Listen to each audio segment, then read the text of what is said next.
Yes, Nitya, all of you. So sorry for that little technical glitch. Now we'll be resuming the sessions as we are about to enter into the power manifestation. Let's get ready also. And meanwhile, we have been joined by any participants. Yes, we have Dhyan UC who has joined us, Nithyanandam, and welcome to the program. We were just getting ready to start the power manifestation of the power of the third eye. So let us come back to this. Once again, we apologize for the technical glitch that we experienced. We are back now and we can continue. So let us sit comfortably, the head, neck, and spine in a straight line. Visualize the form of the Supreme Pontiff of Hinduism, BHAGAVAN SRI NITHYANANDA PARAMASHIVAM. The form of Swamiji, giving you the darshan, initiation, powerful cognitions, or simply just darshan. Simply even a form that you connect with, maybe a photo that you saw, something that you connect with. When you remember his form, you immediately invoke his presence in your inner space. Let everything about you be only Paramashiva. Anything that is not Paramashiva, let it completely leave you.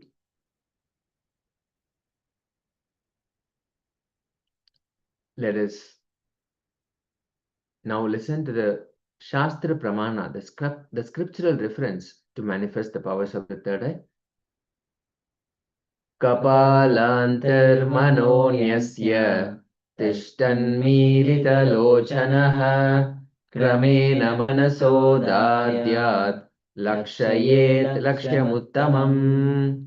The translation of this verse says, by fixing the mind on the inner space within the crown center and sitting stably without any movement, having the eyes closed in succession, by that stability of the mind and inner space, one directly sees the ultimate goal by having the vision beyond the sight that reveals any object or place, attaining the space of oneness with the source, Paramashiva. From that beautiful space of oneness with Paramashiva, let us manifest the power of the third eye, the power of vision beyond the sight. So let us pick up the eye band. If you have the eye band, you can wear it over your eyes, or you can use any piece of cloth and tie around your eyes, making sure there is no light that can pass through.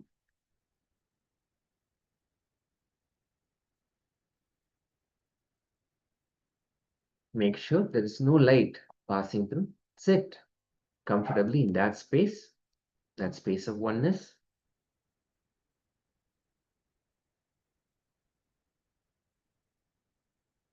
Let us chant the Mahavakya initiated by Swamiji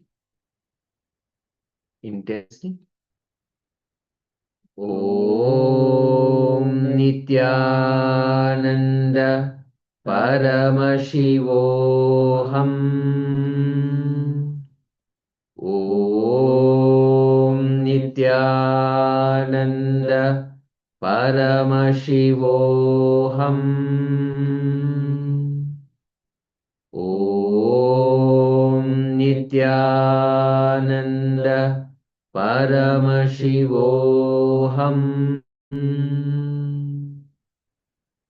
Chant intensely, coming back to the space of oneness with Paramashiva again and again. Let Paramashiva manifest the power of third eye through all of us.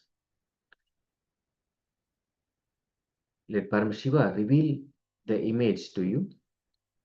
Give us the power of vision beyond the sight.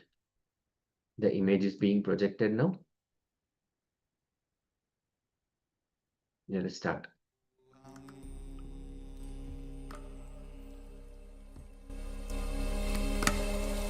Om Nithyananda Paramashivoham.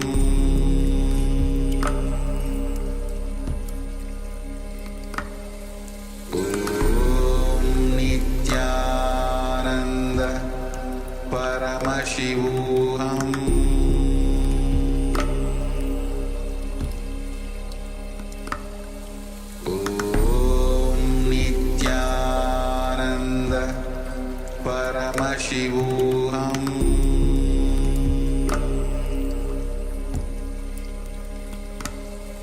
Om Nithyananda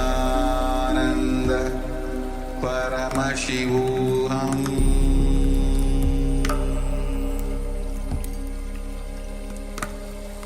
Om Nithyananda Paramashivoham Paramashivoham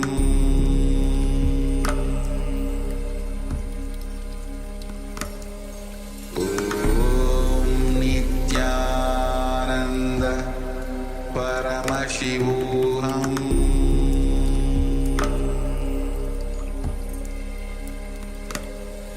Om Nithyananda Paramashivoham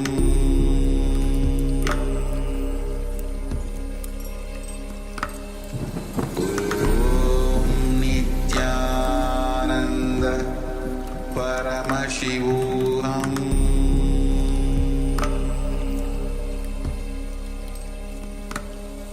Om Nithyananda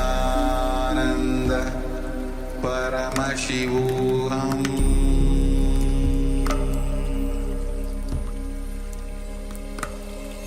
Om Nithyananda Paramashivoham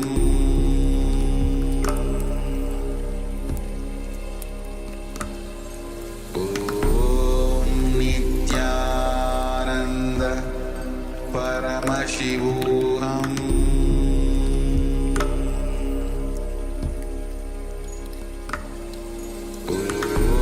Om Nithyananda Paramashivoham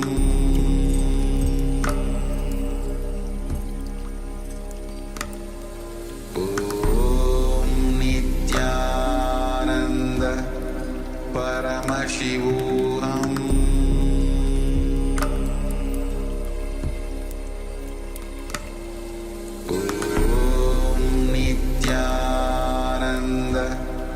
Paramashivoham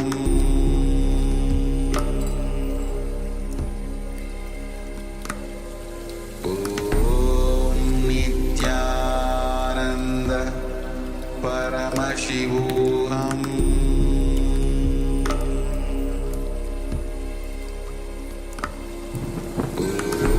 Om Nithyananda Paramashivoham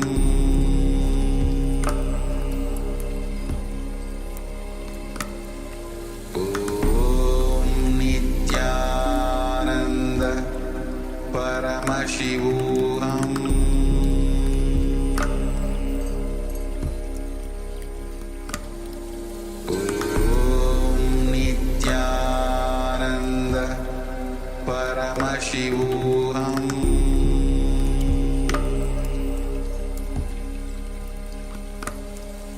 Om Nithyananda Paramashivoham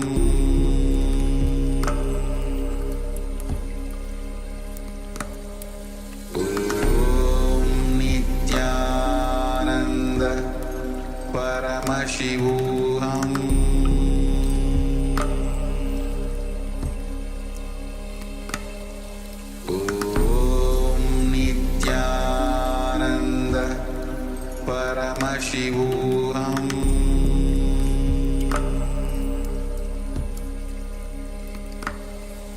Om Nithyananda Paramashivoham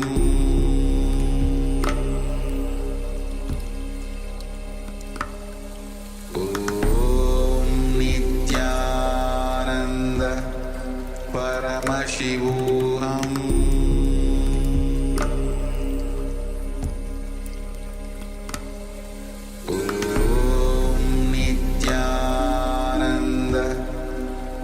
Paramashivoham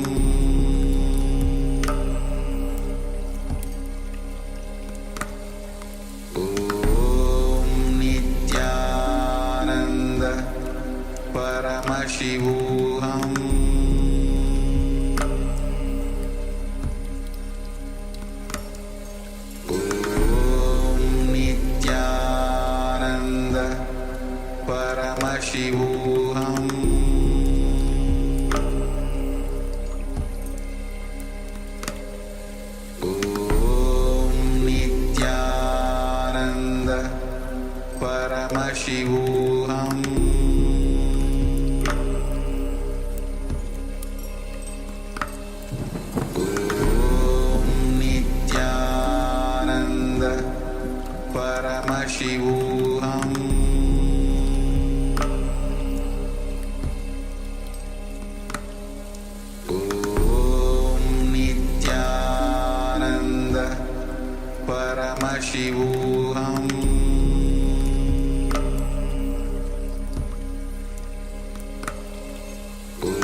Yes, let us slowly relax. Let us remove the eye bands or the piece of cloth you have over your eyes. Let us remove and allow light to come back and settle. Yes, fantastic. So now let's share what was revealed by Paramashiva. When we sit in that powerful space, Paramashiva immediately manifests. He immediately manifests the power of third eye and reveals so much details, so much information about the two-dimensional image, and even more than that. It could be an image or a word or a feeling or something related to what we are seeing. All of that he reveals in so many different ways. So let's have a quick moment before, while this is still fresh in our memory. So let us quickly gather all what Paramashiva has revealed and share, write it down so it's available for us to see. Let's have a quick sharing moment. Manis Tregunya, Peter, Matri Netrikananda, and so many other participants who are here. And just a quick reminder for all the participants, please make sure that your camera is on and you are available within the camera at all times. So the acharyas can guide you and support you. And if you have any questions, can respond to you and also help you throughout the process. So please have your cameras on and please be available in the camera as well.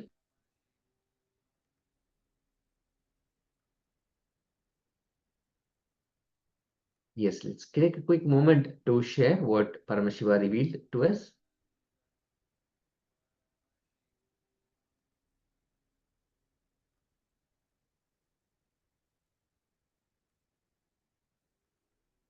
We'll be entering into the second round after we project the image on the screen. So let us quickly have a moment to share before we enter into that.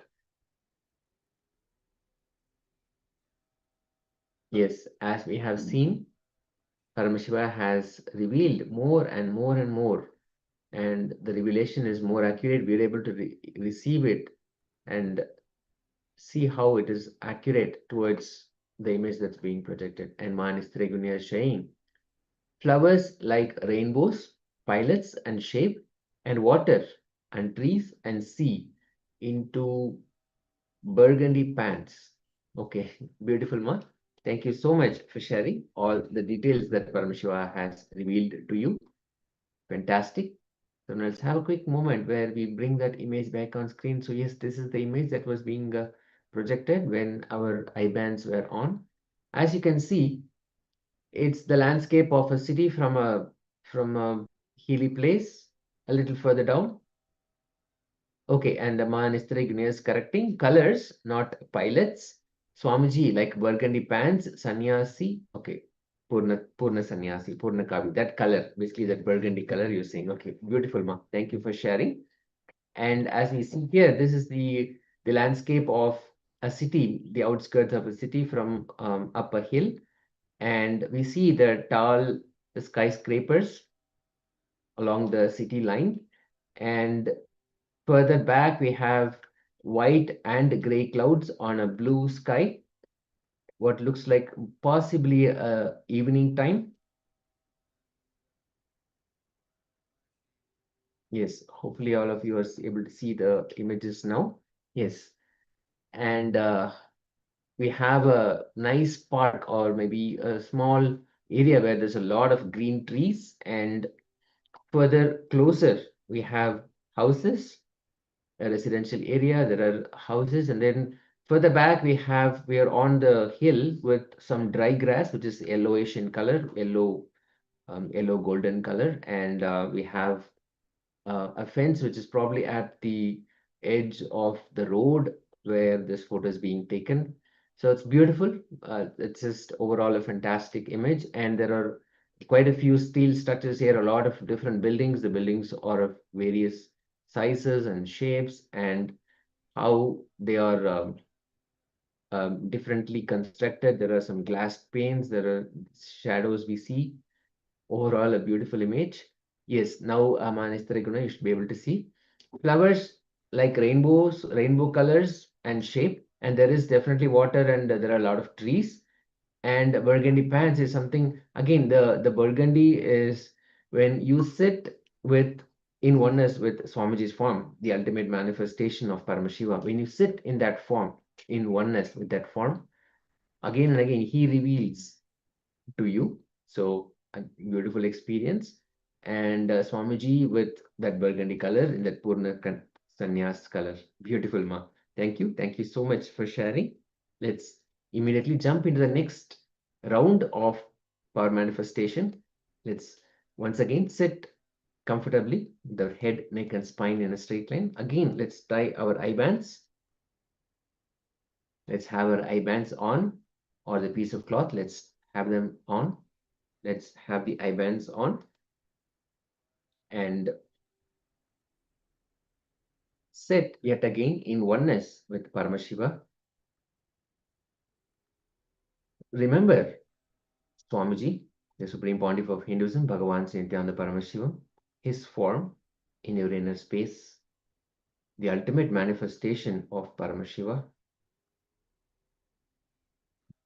Let everything in you be only Paramashiva. Anything that is not Paramashiva, let it completely leave you. Just sit with that intention to manifest Paramashiva. Let's chant the Mahavakya intensely. Om Nithyananda Paramashivoham. Om Nithyananda Paramashivoham. Om Nithyananda Paramashivoham. Let us chant intensely. Let Paramashiva reveal the image to all of us. Manifest the power of third eye through all of us. Let us start. The image is being projected now.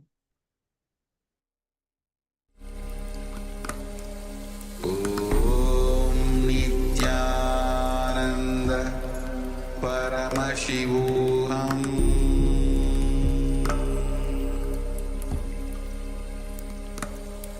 Om Nithyananda Paramashivoham.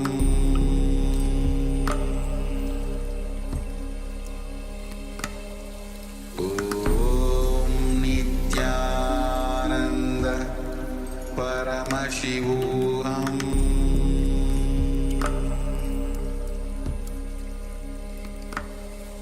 Om Nithyananda Paramashivoham.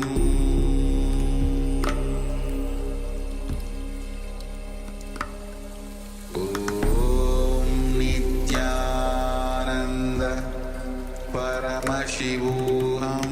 Om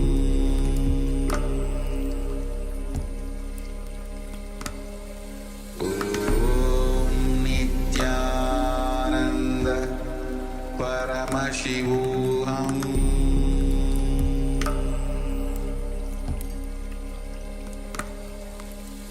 Om Nithyananda Paramashivoham. Om Nithyananda Paramashivoham.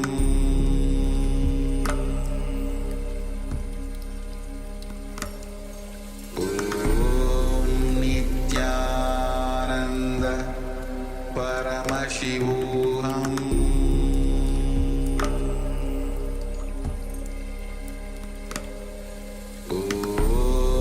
Nithyananda Paramashivoham.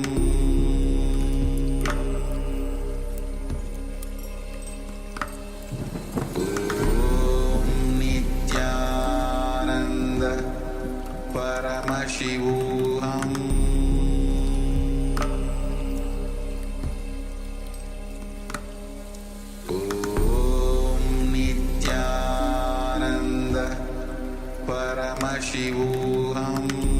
Om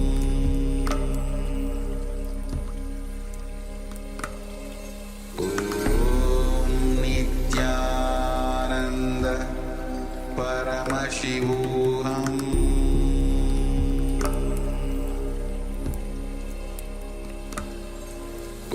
Om Nithyananda Paramashivoham.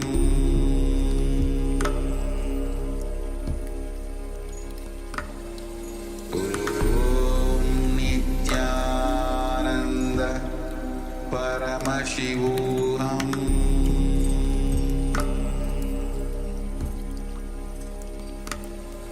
Om Nithyananda Paramashivoham.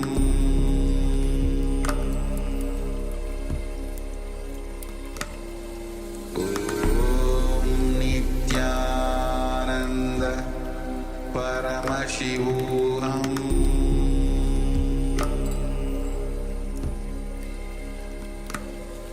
Om Nithyananda Paramashivoham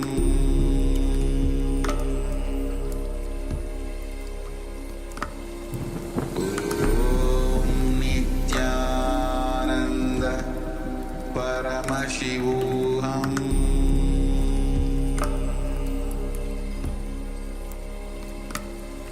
Om Nithyananda Paramashivoham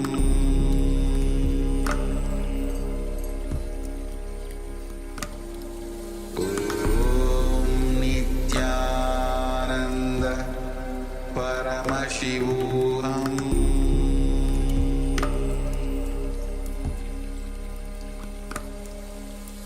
Om Nithyananda Paramashivoham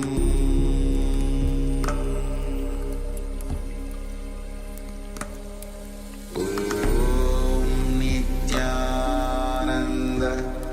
Paramashivoham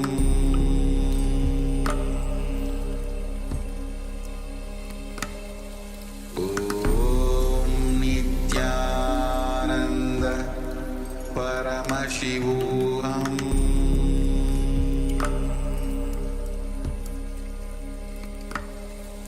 Om Nithyananda Paramashivoham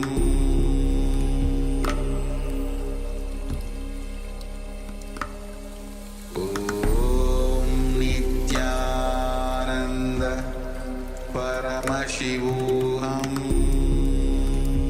Om Nithyananda Paramashivoham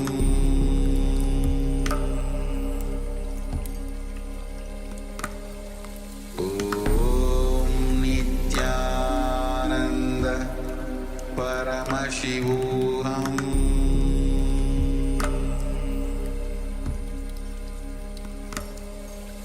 Om Nithyananda Paramashivoham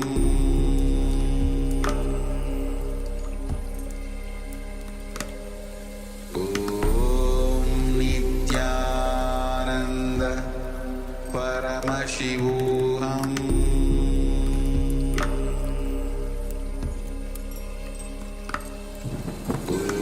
Om Nithyananda Paramashivoham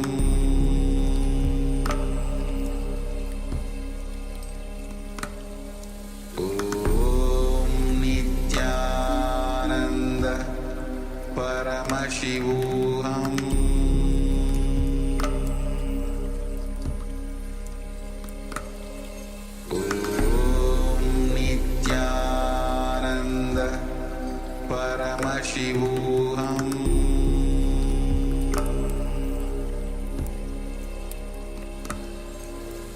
Om Nithyananda Paramashivoham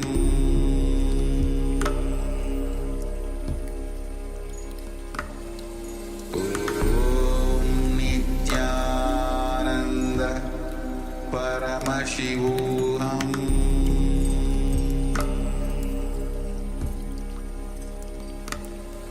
Om Nithyananda Paramashivoham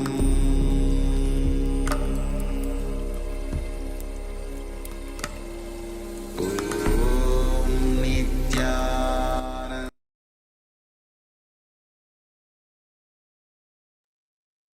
Yes, let us slowly relax. Let us relax. If you are chanting the Mahavakya, let us relax. You can remove your eye bands and piece of cloth if you have one over your eyes.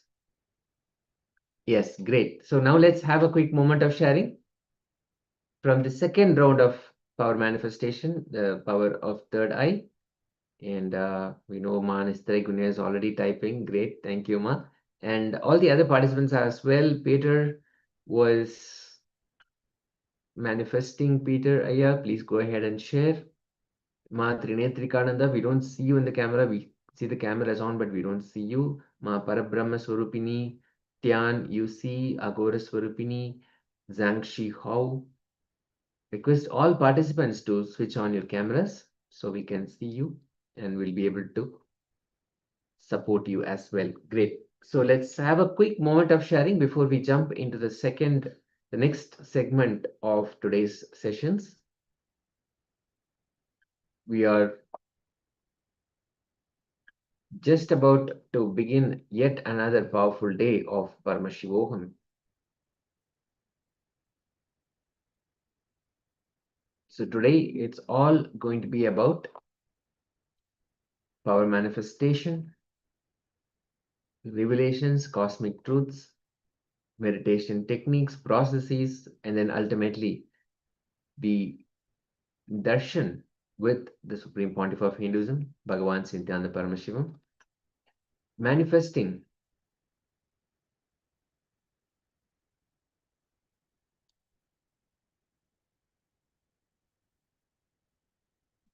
as the Linga Murti. Today will be initiated into experiencing Nithya Dhyaan, experiencing the true purpose of our life, and we'll also be manifesting the power of teleportation. So it's going to be very interesting to have teleportation happen, to manifest the power of teleporting.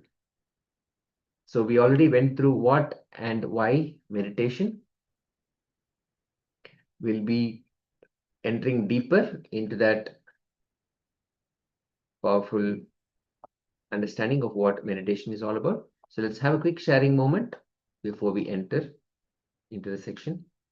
Yes, we already have Ma Instagram who shares. Swamiji shows water like ocean, sea, color turquoise and emerald green, and some palms and sun like gold Garuda shine. Okay, thank you, Ma, for sharing. And even all the participants on YouTube, you can also keep on sharing. And today we'll be having whole day various sessions, especially related to why. Swamiji has already introduced about the clutching, the shaft that is created, the joy shaft, the pain shaft. And today Swamiji will be going through the whole day, understanding what is Dhyan, what is meditation, what is the benefit or why the meditation is even needed. And Swamiji has compiled, uh, created a Nithya Dhyaan, which is a complete package, complete process, technique that has to be done, that can be done daily. All right, so with sharings, let's enter into the revelation. We'll be projecting the image now on your screen. Yes, so this is the image. Yes, as you can see, this is a AI classroom, an image also created by AI, where the teacher is going through some lessons, some classes happening, and on the board, we cannot call it a blackboard anymore, it's a large screen where some concept of AI is being discussed, and each of the students, or at least most of the students, have their own goggles, which probably project the same that is on the big screen as well. So it's a beautiful image of maybe slightly futuristic about how a classroom will be in a not so distant future. Great. So with this, if you have seen anything regarding this, so congratulate yourself. And with this, we'll be now entering into today's sessions. Today's session is going to be on, especially on the Dhyan, the meditation. So Swamiji has already guided us through what is clutching, why the clutching, why the shaft, how we create the shaft, whether it is pain shaft, joy shaft, how we connect the pain incidents from past and create a shaft. And actually the beauty is that shaft does not exist. But we don't experience like that. And we keep on elongating that shaft. And the more we elongate the shaft, the more suffering, the more depression, more tiredness, boredom. That's where the meditation comes into picture, where because the more and more you create the shaft, the more you are depressed, the more you are clutched, the more you are into what we call the Maya matrix. So this is where the importance of meditation, dhyana, comes in. So let's deep dive into as Swamiji himself reveals and why and what meditation.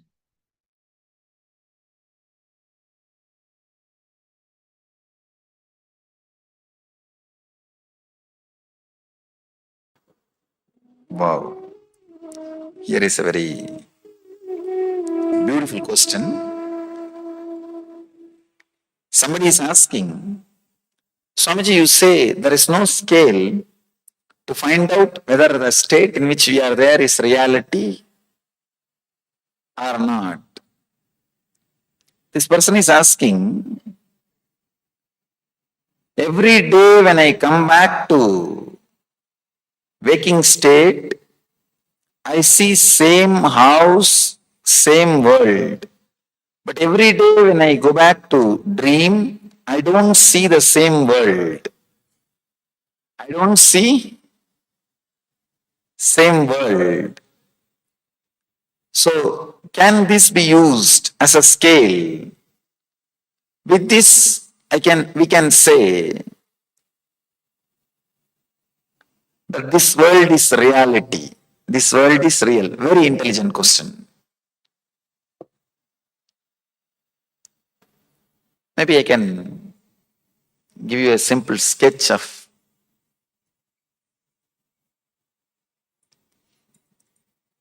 then we'll be able to understand.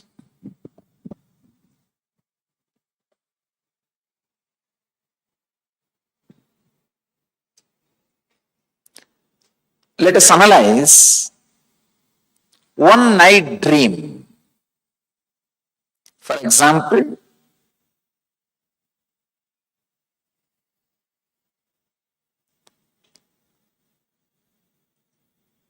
th night you are sleeping, 15th morning you are waking up. Around 10 hours. 10 hours you are sleeping. Have you ever realized in one night dream you would have lived some 10 or 20 years of life? From your college you will start from your college period and slowly move step by step and go up to your marriage, having a child, and your son's marriage. Sometime you live even 10 or 20 years of life in one night dream. How many of you experienced even at least once this? Living 10 years or 20 years of life in one dream. How many of you experienced at least once in your life? Raise your hand. Of course, means you can recollect now. What I'm exactly trying to present or tell you, 10 years of life you are able to live in 10 hours of dream.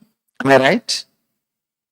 10 years of life you are able to live in 10 hours of dream. One more thing, scientists are saying now, you don't continuously sleep. Maximum you spend only 30 minutes in the deep sleep state. Then you come out and spend little time in the dream and again fall asleep, spend some time in the deep sleep and come out and spend some time in the in the dream state. In the East, the maximum time is 30 minutes. In the West, it is only 16 minutes. We are fortunate. Anyhow, let me give you the small diagram, how our consciousness works. Maybe I can call this as dream state. This is deep sleep state.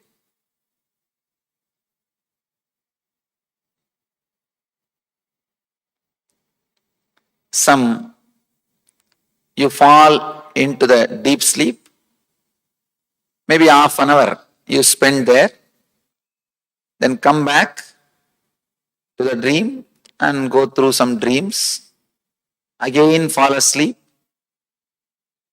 spend some half an hour, come back, again go through some dreams, again fall asleep, come back, go through some dreams, again fall asleep. This is the way you are moving. This is the way you move between dream state and deep sleep state.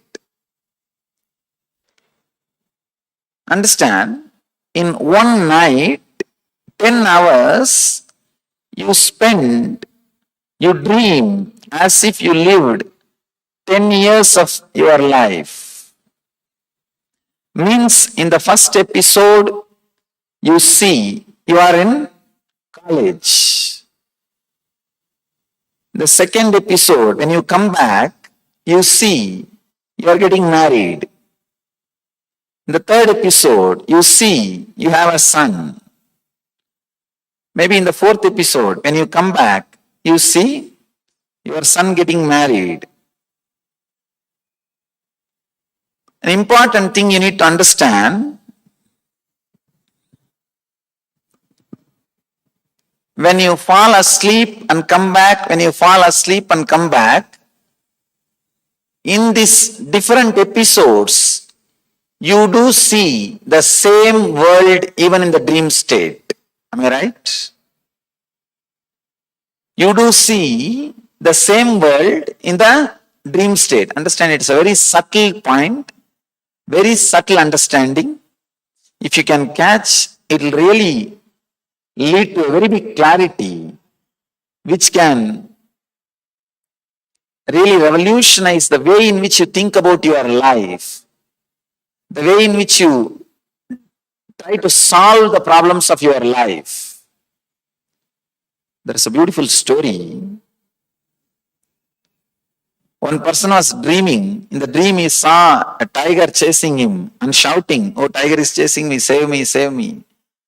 There was another one guy sleeping next to him. He got up and he saw that his friend is shouting, "Tiger is chasing me, save me, save me." What he is supposed to do? He is supposed to just tell him, "Hey, get up." Instead of that, if he tries to supply some weapon, you don't know what will happen. He may kill himself or he may kill you. You do not know how to decide. If you understand these basic things, suddenly you will see the decision making will be revolutionized. The cognitive shift will happen in you. The way in which you think and the way in which you make decisions, the way in which you try to find out solutions for your problems will be different. Means you will start working towards the right solutions. The right solution at that moment for that person is just asking him, "Wake up." That's the right solution. Instead, if you are trying to find out any other solution, it will only lead to more and more problems, more and more difficulties. Here, all I want to tell you is, in 10-hour dream, 10 hours of deep sleep, you live 10 years of dream. Means, many times you fall asleep and come back. When you come back, naturally in all these 4 episodes, even though there was a break, you saw the same world. After a break, seeing the same world cannot be the quality to define. It is reality. That is what I mean. Please understand. After a break, if you see the same world, that cannot be the scale to define or say this is reality. Because this happens even in the deep sleep, even in the dream state, this happens. Even in the dream state, after a break, when you come back, you see the same world. So just because when you come back from the deep sleep, you see the same world, cannot be the reason to say this is a reality. How? Only when you wake up from the whole night sleep, you realize you dreamt 10 years of your life just in 10 hours. Same way, only when you wake up from this dream, suddenly you may realize you dreamt 90 years of your life, maybe in few hours. Who knows? Who knows? This whole thing can be one more long dream. Realizing, understanding, there is a possibility this can be one more long dream, will turn much of your attention and awareness to the center, to the consciousness. I can say that is the first step in spirituality. That's the first step for psychological revolution. Again and again, our sufferings are giving a clear statement. We are holding on to emptiness. Our suffering is nothing but a clear statement from the reality. You are not living with the reality. But somehow we know how to cover.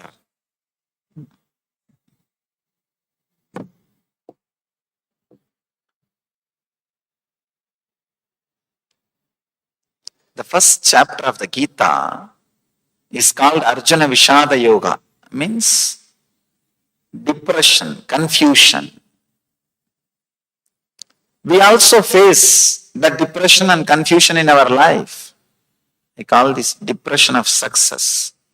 After achieving what we want to achieve, but realizing what far we want to achieve has not happened, a kind of a depression will happen in us. Very few rare intelligent people only understand that I am facing this suffering or depression because I am not living with the reality. Here, all I am trying to tell is just because you are seeing, do not think you are living with the reality. Usually I face another one question on the same line. Swamiji, not only I am seeing this world, even the people who are living around me are seeing this world same way. How can you say it is a dream? Understand? In the dream, if you are seeing a particular city, if you are dreaming that you are going to that city with your whole family, not only you, the family which is with you inside your dream also will see the same city. Because they are also projections of your own mind. So just because the people who are around you seeing the same scene does not mean the scene is reality. Even the people who are around you, whom you are seeing, can be the projection of the same scene. Can be the projection of the same scene. Sometimes it frightens. If you go a little deeper, it frightens. It feels like everything in front of you is melting like wax. The ultimate truth is the stuff out of which your dream world is made, the same stuff, out of that same stuff with this waking state is also made. If your attention is centered on the stuff, naturally the inner healing cannot happen. If your attention is equally distributed on the consciousness and the stuff, that is what I call healthy life, balanced life. You will have the physical, mental health, and the life. If your attention is totally centered on the consciousness, not on the stuff with which these worlds are made, that is what I call living enlightenment or Jivan Mukti. Whether you want Jivan Mukti or not, or whether you want enlightenment or not is secondary. But if you can turn a little bit of attention towards the I consciousness, towards the truth, towards the center, suddenly you will see the tremendous inner healing happens. I always tell people, realizing this whole world is one more dream brings tremendous healing effect in you. Understand, for example, if you are facing some very big difficulty or depression, very clearly, consciously, if you realize this whole thing is a dream, you will see such big relaxed feeling or the inner healing happening on you. I can say that inner healing is what I call meditation. That restful awareness which happens in you is what I call Satori, the first glimpse of Samadhi. A basic cognitive shift, a basic psychological revolution with the simple understanding of what you are seeing may not be the reality as you are thinking, can bring so much of inner healing inside you, so much of restful awareness inside you. More and more restful awareness being added to you is what I call inner healing or health or raising the quality of consciousness. Instead of dream state penetrating your waking state while you are driving, blissful state can penetrate your waking state while you are driving. Because so much of your time, even though you are out of your bed, is occupied by your dream state because of your low awareness. People come and ask me, if I start meditating, what will happen? I will not have time to do my business. No. It has nothing to do with a separate time. It is something to do with inner understanding. As on now, so much of your time and energy is being spent by dream state possessing you. Instead of that, you can allow the Turiya state, blissful state possessing you.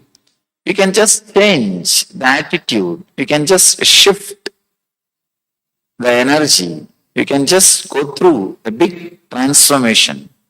That is what I call psychological revolution. Why meditate? A single line answer will be to raise the frequency of your consciousness. How it heals, we can understand with this small diagram. I'll try to present a simple diagram, how our mind works, how the meditation influences our system, how meditation directly affects our hardware and software. Our hardware is physical body, our software is our mind. Let me try to give you a simple diagram. You can understand what meditation can do, why meditation needs to be practiced. I think I can explain from here.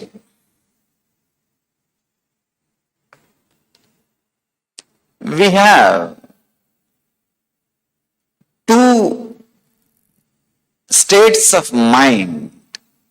You can say two states of mind you experience in your day-to-day life. One with thoughts, another one without thoughts. Now, you know you have thoughts. In the deep sleep, do you have thoughts? No. So with thoughts, without thoughts, these are the two states of mind. Two states of being means the deeper level. Your being also experiences two states. One, with the clear identity, I.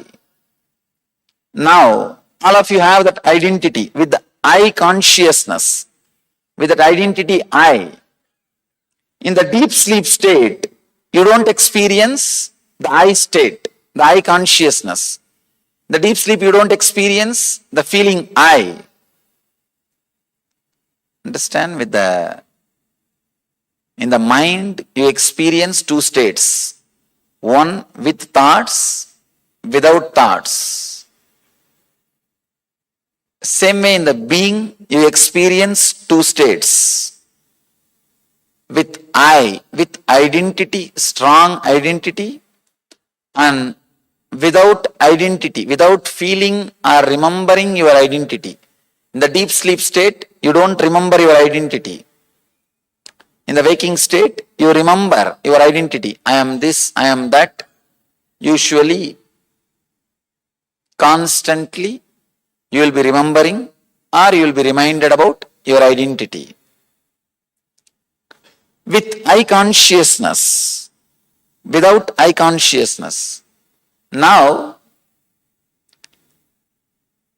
if we just understand how this state of mind and the state of consciousness connect with each other and create different states in your being, different states in your consciousness. First, with thoughts and with I consciousness, that's what we call Jagrat state, wakeful state. Of course, most of us are now in that state. I can't say all, at least most. With I and with thoughts, you have the identity I and the thoughts are moving. The frequency of I is more than the frequency of thoughts. That is why you are able to control the thoughts. If you want, you can control a thought. If you don't want, you can remove a thought. If you want, you can create a thought. With I consciousness and with thoughts, this is called Jagrat state, waking state. Next, dream state. You have thoughts, with thoughts, but there is no consciousness, there is no identity. That is why you will see sometime in your dreams, you will feel as if you are in college, but you will be sitting with your son. Means there is no clear identity. The identity is not logical. It is not clear. Not only that, the depth, frequency of the identity, frequency of the I is lower than the frequency of thoughts. That is why you are not able to control the thoughts. In the waking state, frequency of I is more. That is why you are able to control your thoughts. In the dream state, the frequency of I is lower than the frequency of thoughts. That is why you cannot control the thoughts in the dream. If at all we have a freedom to dream what we want, we know what all we will be dreaming. What kind of dreams we will be choosing. The dream state, the I state, the consciousness is lower than the thoughts. That is why we say there is no I, but there are thoughts. And the third stage, third thing, neither the I consciousness nor the thoughts, it is called Sushupti. It's called deep sleep state. These are the three states constantly we experience in our life. We experience waking state, dream state, deep sleep state. These three states. There is fourth state which we have not experienced. That is what we call turiya. There are no thoughts, but the identity I exist is there. It's a very strange experience. Very rarely you might have experienced. Very rarely one or two people experience in their life. If some sudden shock, or if you are sitting with a nature completely deeply relaxed, deep silence, maybe at those few moments you experience no thought, but you are not sleeping. The identity is alive. The I, the consciousness is alive. You know you are alive, you are awake, but there is no thought. This is the fourth state. As on now, most of us have not experienced this state. This is what we call turiya. We experience only these three. Now, the problem is the reason for all our physical and mental illness, diseases is the dreaming state. The dream state starts penetrating, overlapping the deep sleep and thinking. If your waking state is penetrated by the dream state, it's called daydreaming. If your night deep sleep is penetrated by dreaming, it is called disturbed sleep. Continuously, in the night time or in the daytime, your dreaming state, your swapna is disturbing your life. The more your deep sleep state is, your sushupti is disturbed by swapna, you will have chronic fatigue and insomnia problems. More your waking state is disturbed by the swapna, you will have daydreaming, less awareness. Sometime you can see, you will get into your car, drive for 10 kilometers, you will reach your office. Only when you stop in your parking lot and get down, take out the key, suddenly you will realize, oh, you drove for so many miles. You would have taken hundreds of decisions to press the clutch, to press the brake, to stop or to run. You would have taken so many decisions without your awareness. Suddenly you realize, oh, I finished my driving. Means the dream state is overlapping, penetrating the waking state. More and more the dream state is penetrating the waking state, the frequency of your consciousness will come down. You may live in the human body, but you will not be living the human life. The frequency comes down. You do not know what decisions you are making. You do not know what kind of words you are thinking. You do not know what is happening inside you. It's like living inside a house, but you do not know what is happening inside that house. Living in the waking state, which is continuously disturbed by the dream state, is what I call living in hell. Now, all the physical and mental disorders are directly from this dream state penetrating either deep sleep or waking state. Waking state or deep sleep state, both if it is penetrated by the dream state, you will have physical and mental disorders. if the dream state penetrates the waking state too much, that is what we call depression, because you will not have the clarity to think further. You will not have clarity to move further. You will not have freedom or energy to move further. That is what we call depression. You will feel like all doors are closed. All possibilities are over. Why meditate?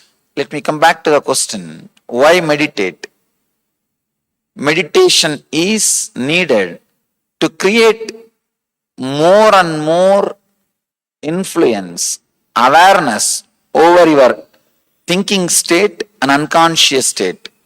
Instead of dream state penetrating thinking and instead of dream state penetrating waking state and deep sleep, your turiya, the fourth state, the blissful state is supposed to penetrate the waking state and deep sleep state. The more and more you meditate, raise your awareness, raise your consciousness. The fourth state, turiya means fourth. You can't name this state. Or you can give any name. Samadhi, enlightenment, Atmajnana, Brahmajnana, Nirvana. Any name you can give, different names, but same state. This state, if it starts penetrating, overlapping the waking state and deep sleep state, you will see health in the body and in the mind. You will see health in your being.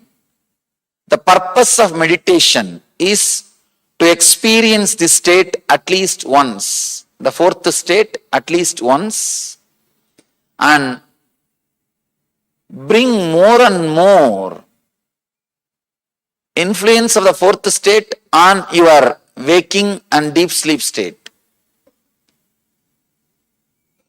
If your waking state and deep sleep state is totally influenced by the fourth state, the turiya, that is what we call Jivan Mukti, living enlightenment. Meditation is a method, technique to bring more and more fourth state in your day-to-day life. If you experience the fourth state in your waking state and the deep sleep state, you are meditating. The purpose of meditation is to bring the fourth state into your waking state and deep sleep state. Maybe the physical health and mental health, everything is byproduct. Of course, it happens, but it's a byproduct. The purpose, main purpose is to experience the higher states of consciousness.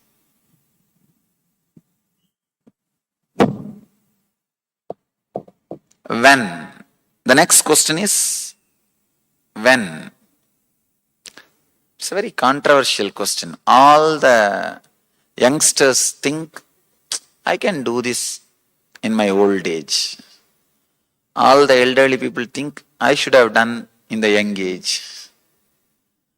All the old people think, oh, I have enough time. I can do when I don't have anything else to do. All the youngsters are thinking, no, I should. All the elderly people are thinking, no, I should have done in the young age. When? The when question, I am not looking at that question only about the timing of the meditation. The decision to do meditation or decision to enter into meditation, when that should happen in the life.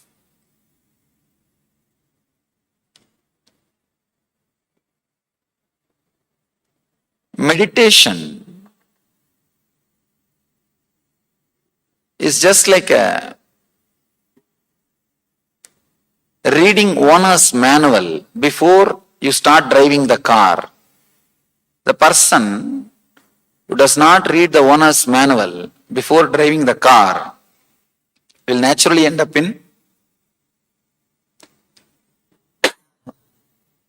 accidents. Same way, the person who has not started the meditation before entering into the life will naturally end up in suffering and depression. Basic things for the life is the psychological revolution. Understand one more thing I wanted you to understand. This question, when meditation,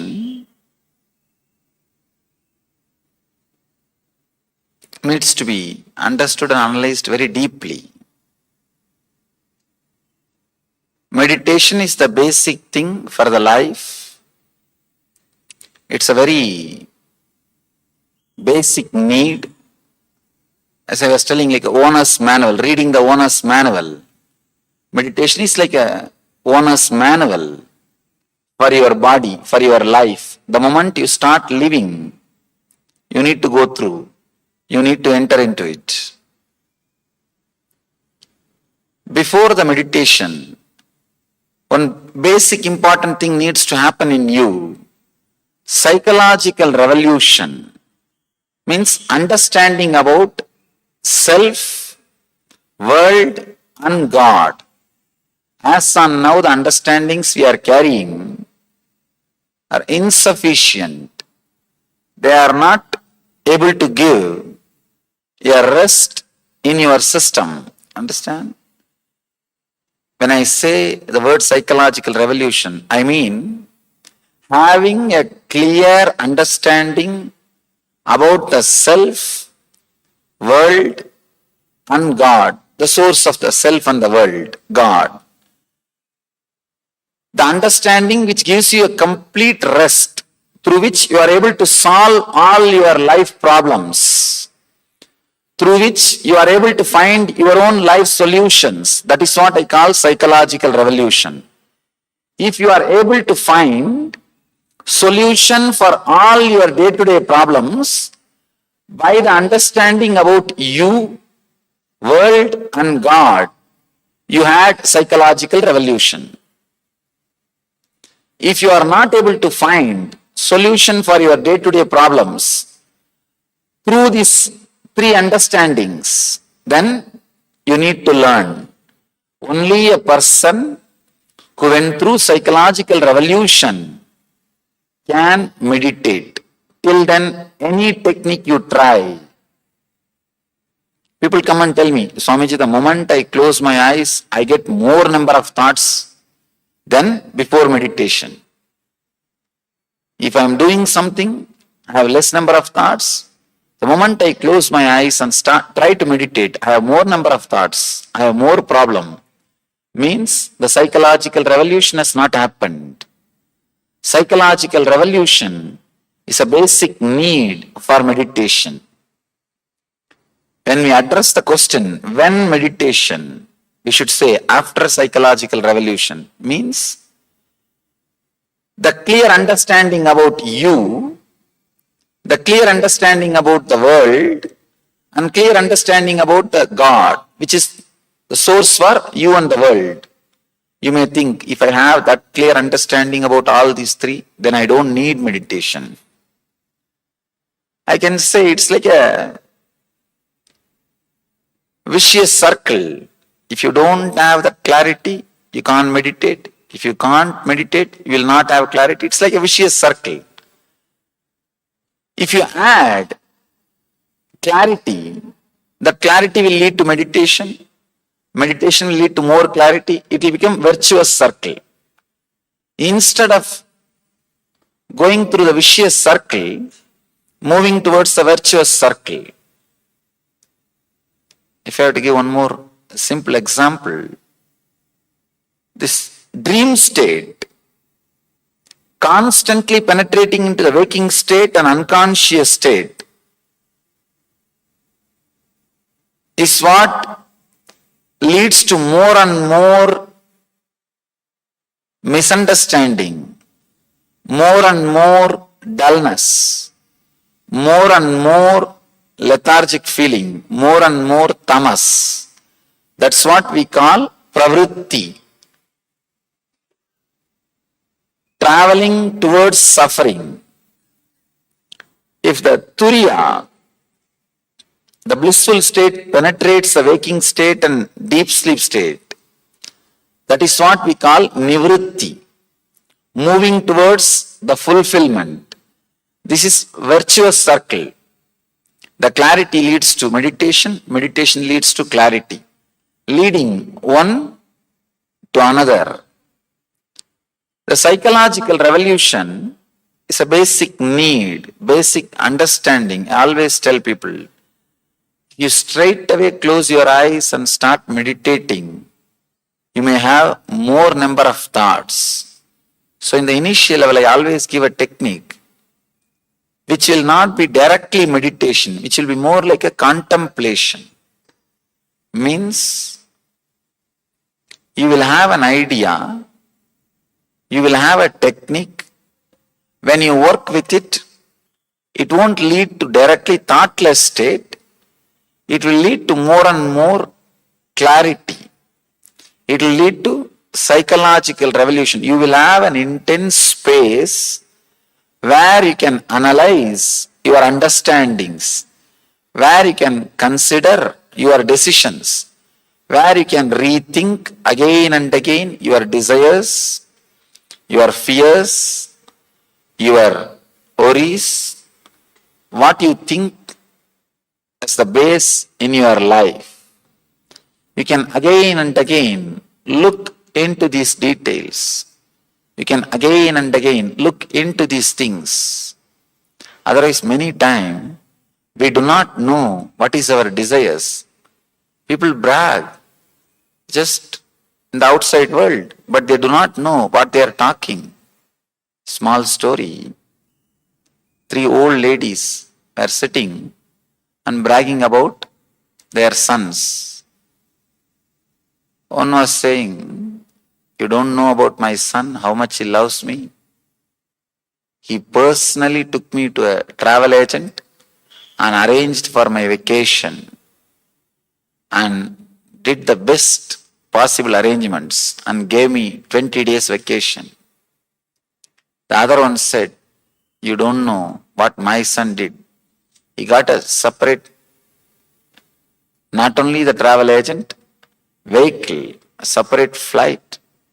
He arranged everything for 1 month.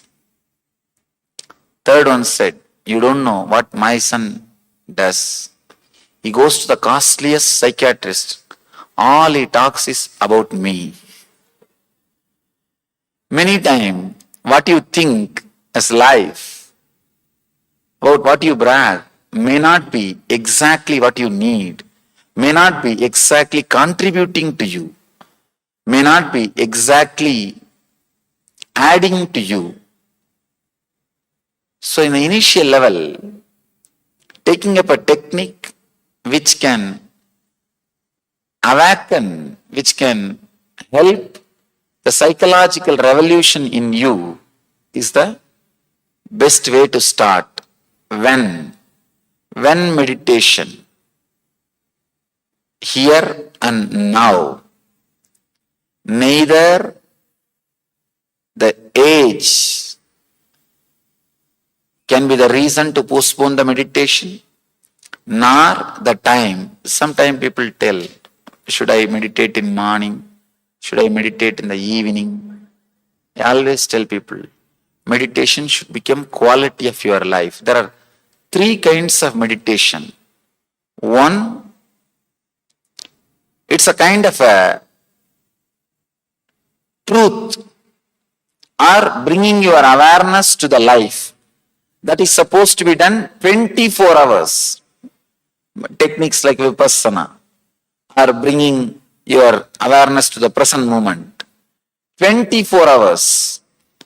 It is not a part of your routine. It should become quality of your routine. There are other kinds of techniques for which you need to spend particular time, like a morning 1 hour or evening 1 hour or some specific time. There are some meditation techniques which needs to be done whole day. There are some particular time. There are some other techniques.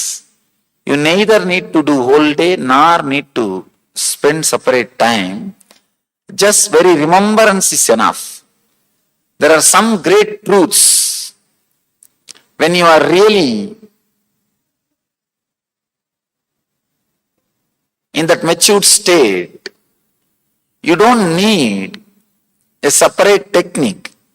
You don't need to practice whole day or in particular time. Just very remembrance, you will be in that state. You will be in that state. You will be experiencing the truth. In Zen, there are some beautiful koans. Just very remembrance, you will be transported to that zone. That's a very beautiful story. In Upanishad, disciple comes to the master and asks for technique or a method for enlightenment. Master says, Tattvamasi, Tattvamasi, Tattvamasi, that art thou, you are the truth. And the story says, disciple became enlightened. Very strange story. Just master repeats few words and disciple is enlightened. How can it happen? How is it possible? Looks too much. If we have done the two different techniques, means the techniques which needs to be done whole day and the techniques which needs to be done in a particular time, that very maturity will lead you to the level, the moment you listen, you will start experiencing it. You will start experiencing it. When, why, what, now how. There are so many different techniques. Somebody asked me the other day, why you have so many gods, so many methods, so many techniques. I told them, in the West, why do you have so many cars? They asked me this question in the West. I told them, why you have so many cars? Because you spent so much of energy in doing research and development in the comfort level, about the luxury. So much of time and energy has been spent to develop the comfort and luxury. That is the reason you have so many luxurious things, so many cars. Same way, in the East, we spend so much of time in thinking and doing research and development how to raise the consciousness. Because we have done so much of research and development, we have so many methods, so many techniques, so many gods, so many paths. All those things are available to us because we have done so much of research and development. We have hundreds and thousands of techniques in front of us, so many methods. We will see 3 techniques. Each day we will do one technique. Today we will do one technique. Working on our mind, inner chattering. Tomorrow we will do a technique to release the engraved memories. Day after tomorrow we will do a technique to go to the deepest silence or the core of our being. When, why, how, what? All these basic questions about meditation. Established since 2002 in the United States of America, the United Ancient Nations is an intergovernmental organization currently made up of 160+ members and indigenous nations. The UAN and its work are guided by the purposes and principles contained in its founding charter. The UAN is a manifestation of the profound connection amongst indigenous peoples across the world, including African, Andean, American, European, Caribbean, Oceanic, and Asian regions, rooted in shared wisdom, sustainable practices, and deep reverence for the earth. The United Ancient Nations serves as an international cultural and diplomatic organization focused on uniting indigenous cultures globally. Our governance structure is council-based without territorial claims, led by a collective leadership through our General Secretariat. As a non-state entity with UN-style advocacy, we focus on several key areas: cultural and digital heritage preservation, indigenous diplomacy, revival of indigenous knowledge systems to solve humanity's problems, global peace, environmental preservation, health and wellness, sustained economic development, indigenous and cultural tourism. While the UAN represents numerous indigenous cultures, the United States of KAILASA serves as the first indigenous nation specifically for Hindus. KAILASA's mission is focused on the revival of the ancient enlightened Sanatana Hindu civilization with a formal governance structure including a head of state, ministers, and ambassadors.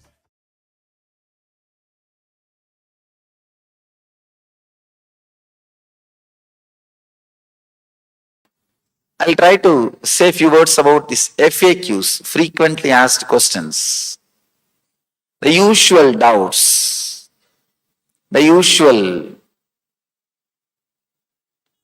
difficulties people face when they enter into meditation, when they even hear about meditation. Many people think meditation is something like leaving the whole thing. People are afraid. They come and tell me, I'm afraid that I may get too much attached into meditation. The meditation itself is nothing but removing your attachment. You can't get too much attached to meditation. They are afraid that their desires, their fears, their whatever they think as life will be taken away from them. I can say that is true. Whatever you think as your life will not be anymore part of your life. Many times you are trying to protect yourself from the unnecessary fears. The basic truth is you don't need to protect yourself from your fears because they do not have a base. The concept or the idea, you are a solid being and you have so many fears, will be shaken by meditation. What you think as your desires will be shaken. So naturally, what you think as your fears will also be shaken. The fear and desire and worry, whatever you think as your own, everything will start going through a big change. There will be a big psychological revolution. There will be practically a new birth. Your software will have new quality. I can say it's like a changing the software, changing the inner software. Your hardware may be the same, but your inner software will go through a big change. It will be completely changed. Meditation is all about changing the inner software. Your body may be same, your hardware may be same, the things with which you are living may be same, the persons with which you are living may be same, but the being with which you are living will be totally different. The being will have a different quality. The inner software will be new. This simple understanding, I can say, this simple understanding of these four states of consciousness can initiate the psychological revolution in you. This is like a master key. If you apply every moment in your life, if you are aware of these four states constantly, you will see before every decision, the mechanism or the way in which your thought process goes towards the decision will be changed. This is what I call cognitive shift. Receiving information, processing, and deciding. That will become totally different. If you understand this fourth state, when you come out of deep sleep state to the dreaming, you understand deep sleep was lower than dreaming. When you come out of dreaming to waking, you understand the dream state was illusory. It was not real. Same way, when you move from waking state to the fourth state, Turiya, you will realize this state is not the reality. This is not as you think. Every time when you face the depression or low mood, this understanding starts rising from you within. But we manage such a way that psychological revolution does not happen inside us because too much is at stake. Too much is at stake. If that psychological revolution starts happening, you are afraid, you don't know what will happen, you don't know what you will decide about. Your cherished desires, cherished goals, cherished ideals, cherished ideas. You are afraid, you may have to let go. When I started the session, I used the word Atato Brahma Jignasat. In that commentary, one great Acharya says, let us inquire into the reality means the Guru and disciple, both of them are deciding, let's have courage to follow where the reality leads us. Not just inquiring, let's have courage to go where this research leads us, where this understanding leads us, where we are moving. Just this simple understanding of these four states can transform the way in which we make decisions. The cognitive shift can happen. The psychological revolution can happen. Whether we directly want to understand or not, the truth is there is no scale. The state in which you are living is reality or authentic reality. Because when you come out of dream, you say that is illusory. When you go into the dream, this seems like illusion. When you reach the fourth state, only then you will realize this, not only the dream state, even the waking state, so-called waking state is also an illusion. Again, the moment we hear the word illusion, we are afraid, we get frightened, we feel. If that idea, illusion gets into our system, we may renounce, we may leave everything, our lives may change. I tell you, you will renounce only one thing, that is your suffering, nothing else. Person who understands what is in front of him is not complete reality, he will renounce only one thing, is suffering.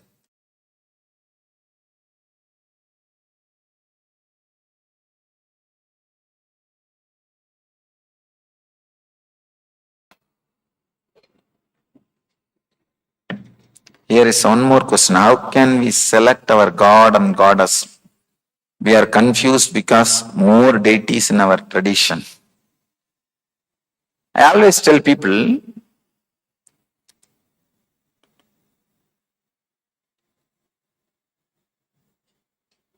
towards some path, some God, some technique, suddenly you will feel a very deep connection.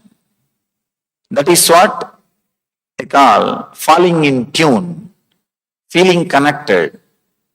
If you feel connected to some path, choose that path or that God or that deity. If you don't feel connected to any one thing particularly, do not choose anything. Continue your seeking. Continue your seeking. Let the seeking become your God. Seeking can become your God. Let the seeking become your Ishta Devata. No need for particular Devata.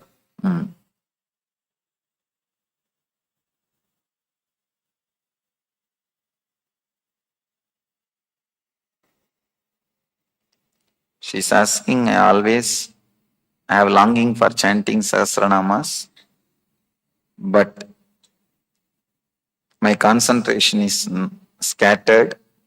How can I concentrate on all the slokas? This is another big problem. Sometime you will enjoy some stotras and chanting. Then you start deciding, oh, such a ecstasy and bliss and joy. I should have this always. Let me start chanting every day. No, you missed the whole thing. The moment you decide, let me chant every day, you created a routine. Understand? Bliss happens to you when you are in choicelessness. The moment you choose the bliss, you have chosen suffering. Because all choice, including choosing bliss, is choosing suffering. Because choice is suffering, choicelessness is bliss. The moment you choose, now I am going to do every day this, you made that as a routine. I have seen people chanting Sahasranama. They will start with full speed. Vishwam Vishnur Vashatkaro Bhuta Bhavya Bhavat Prabhu. After 2 page, no, speed will increase. After 3 page, I have seen, they will be just seeing the number continuously. Oh, still 700 is there. Still 300 is there. Still 400 is there. Still 100 is there. I always tell people, do not bother about completing this 1,000 names and all. Take up a book. God is not sitting there and counting like a bank balance. Have you done all 1,000 names? Forget about it. No. Just sit with a real beautiful mood, with a very loving way. If you can chant even 5-6 names, perfectly all right. Okay. That's enough. The moment you feel bored, close the book and stop it and say namaskar and move. Do not do chanting or puja when you don't feel connected, when you don't feel the joy. If you are doing it without feeling the joy, you are abusing it. Chanting some mantra, chanting some sloka without feeling joyful, without being in ecstasy, is naturally abusing. Here you are saying your concentration is scattered. It means what? You are not enjoying. The moment you feel you don't enjoy, relax, stop. No need. No need. Do not do it for the sake of accounts.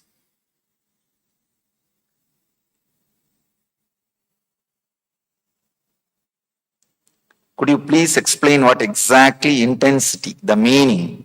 Intensity of what? Intensity how? When people ask me about intensity, I tell them, feel intensely that you are not having intensity. That's all.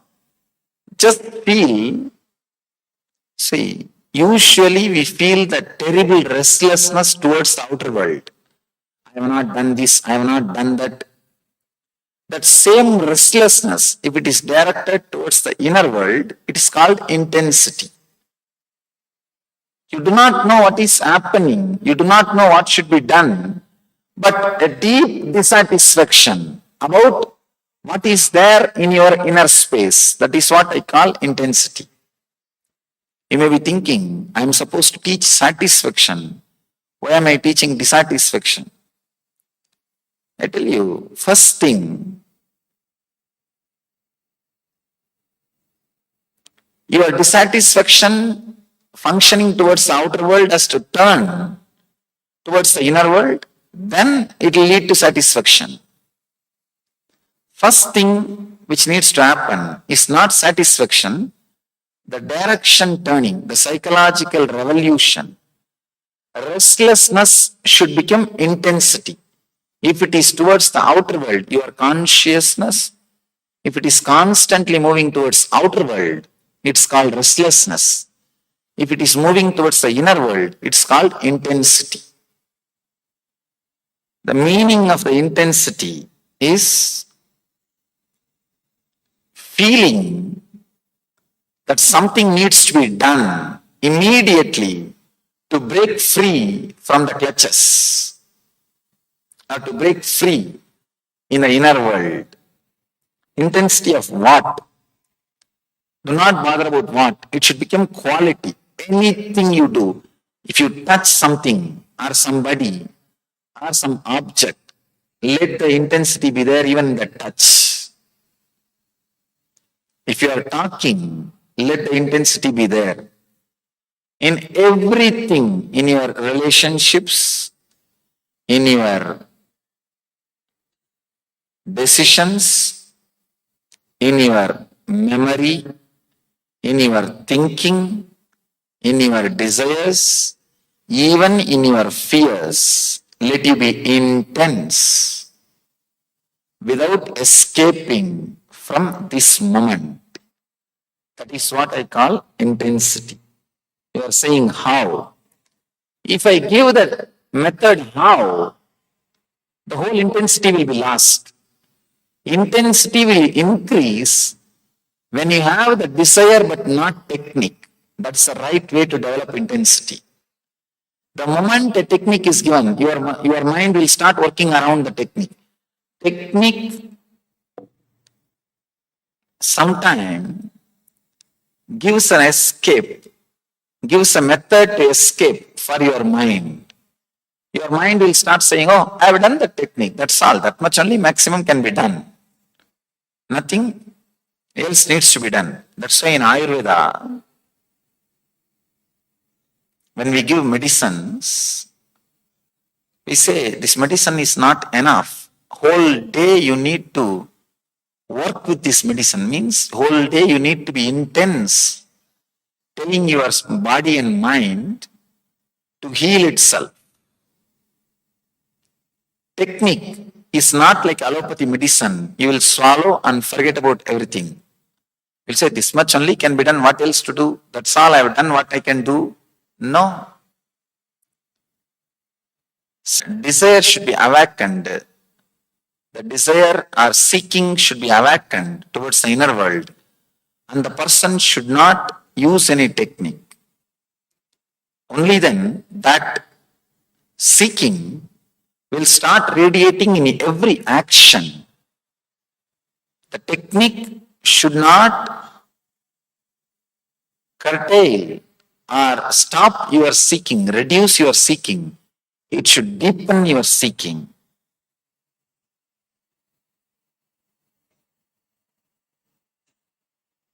I'm already doing meditation taught by some other master. Can I do the one given by you here? You are welcome. You can do. I always tell people, try to collect the best flowers from all gardens and make a beautiful bouquet for you. You do not have to think, if I learn from one source, I should not learn from the other source. No. It's not like a shop. If you come to this shop, don't go to that shop. No. Go to all possible sources and learn all the best things. Pluck all the best flowers and make a beautiful garland for you. I always tell people, your ego is such, it cannot be broken by one master. Now you need so many blows from so many different directions and so many methods from so many different sources. So do not think, if I learn from one source, You shouldn't learn from other sources. No, learn from all possible sources and raise yourself. Should we focus on ourselves while doing action or merge completely in action? Which one leads to meditation? First thing, you cannot completely merge yourself in action, in inaction. Because once the tamas, lethargic energy in you is exhausted, you see, your body is made out of rajas, tamas and sattva. 33% peace, silence, intelligent energy. 33% restless, very aggressive energy. 33% lethargic, very sleepy, low, kind of a resting energy.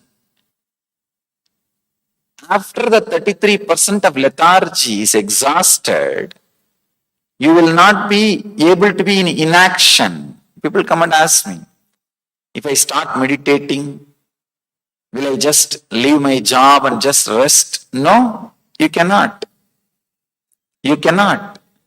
I tell them, if you have that fear, just take vacation, lie down for 10 days, you will understand. 11th day, you will run for your job. You will run for your job. That is not going to be the end. That is not going to be the solution. No need to completely merge in inaction. I can tell you, neither you need to bother about action nor you need to bother about inaction. All you need to bother about psychological revolution. What goes on inside you whole day? That is what you need to attend. You need to put your awareness only on that. When you can drive your car in the dream state, that is what you do usually. Why can't you drive your car from the Turiya state? Even though you think you are doing your actions in the waking state, 80% of your actions are done by the dream state overtaking the waking state. Instead of that, let the 80% of your actions be done by the Turiya state overtaking the waking state. That's all you need. There is nothing else.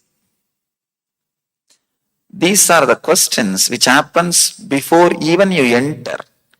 These are questions like hypothetical questions. Somebody came and asked me, if everybody becomes Swami, how will the world run? I asked him, if everybody dies, how will the world run? He said, no, everybody won't die. He said the same thing. No, everybody won't become. That's all. Hypothetical questions cannot be answered. I told him, do not bother. God is not depending on you to run the world. He is not depending on you to create and maintain the world.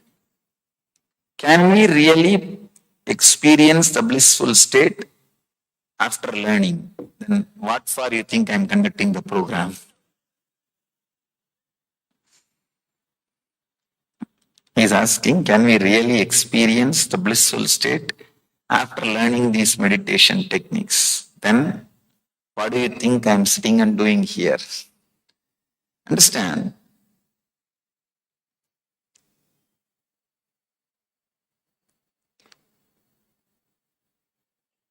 Person who creates a formula to reproduce the experiences of the outer world is a scientist.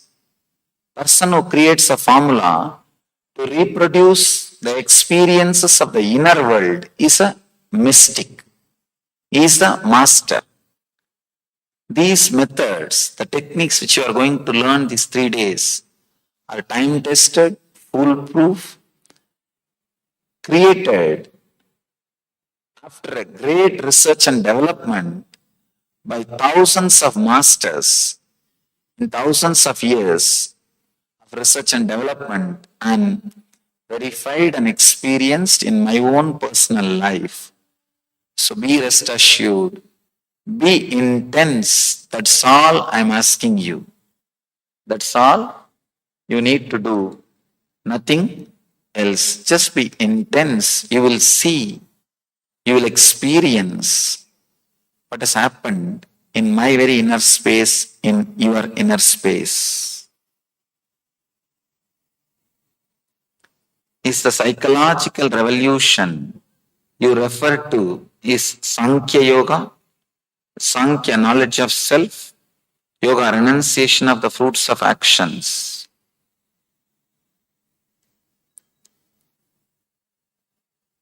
See, the word Sankhya, the word Yoga, both are like two different expressions. Maybe I can say the psychological revolution word, I mean Sankhya, Yoga and something more. And something more. When you understand these few ideas about the dream and waking state and the superconscious state, every time when low mood or depression or disturbance comes to your inner space because of the waking state, bring this understanding into you. Use this like a key and allow that psychological revolution to happen. You will see, not only you will come out of the problem, even 2-3 times if you come out of your sufferings, you will have so much of courage and energy to apply these techniques again and again, to evolve yourself again and again. Beautifully Krishna says, Uttared Atmanatmanam Atmanam Avasadayet. Let you raise yourself by yourself. If you raise yourself by yourself, you are the best friend for you. If you don't raise yourself by yourself, you are the worst enemy for you. So, I can say the word psychological revolution which I am uttering is Sankhya, Yoga and something more.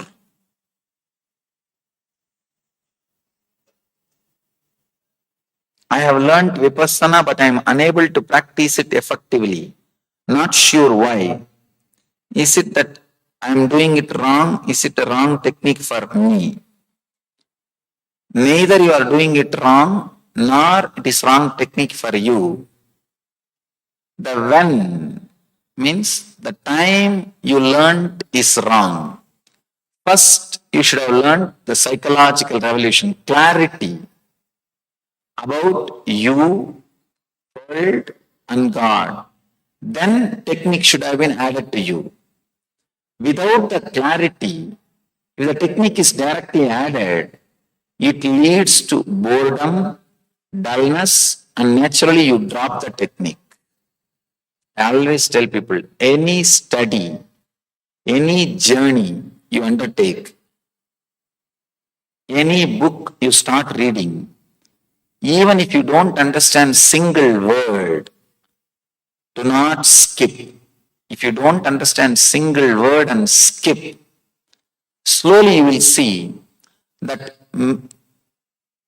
words which you did not understand will become more and more like a load, and your very interest in further reading will disappear. Same way, in the inner journey, without going through the psychological revolution means without going through the understanding, if you just jump, skip the understandings and enter into the meditation technique, this is the problem. Even when I speak and explain the concepts, I have seen many people thinking and sitting, it's okay, what all you are telling, it's okay, Swamiji, let's go to the technique, Swamiji. I have seen people telling me, I understand, Swamiji, let's go to the technique. They think they are very intelligent. They think straight away technique can help. Technique is not allopathy pill. You need an understanding before. Because the understanding starts the churning. Understanding starts the churning. Then technique is like addition for the alchemy process. When meditating, lots of negative thought arose. Whether it will come to reality, don't bother about it's coming to the reality. You are not that powerful, fortunately. Fortunately, we are not that powerful to project our thoughts into reality. Then we would have created long before worst hell than what we are having now. Fortunately, God did not give so much of energy to us to project our thoughts into reality. If sometime your thoughts have become reality, if you are seeing your dream or thoughts becoming reality, do not use that power. Try to divert that energy into your consciousness, means thoughtless state. Can we practice different types of yogas? According to me, surely authentic yoga methods do not contradict each other. They only complement each other. So you can practice different yoga methods. Only thing, do not mix and make masala and create your own technique. Practice it independently. 20 minutes means finish that. Then go to the next. Then go to the next. If you mix everything and you start thinking, I know all these things, now I know the core thread. I think I can make my own. That is where you will miss.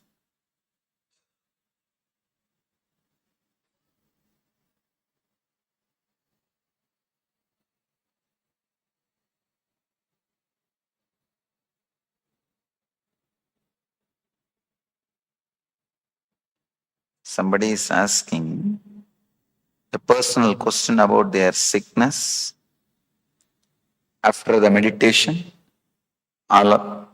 You can come here for the darshan. That time you can ask me. Maybe I'll be able to heal or help or answer whatever I can. I'll surely try to do. You said karma means unfulfillment of desires and experiences. But if we suffer from poverty, illness, our saint elders says, it is because of karma. Swamiji, please answer, will any soul or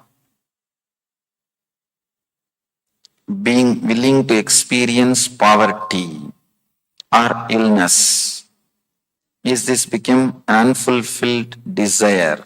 Please clarify. First thing, I wanted you to be very clear. If somebody is in poverty, they consciously chose it. Please understand, even if it hurts you, I have to tell the truth. That is why I am telling. Let me give you one small incident. It really happened in my life. It's a little mystical, but exactly as it happened, I am narrating.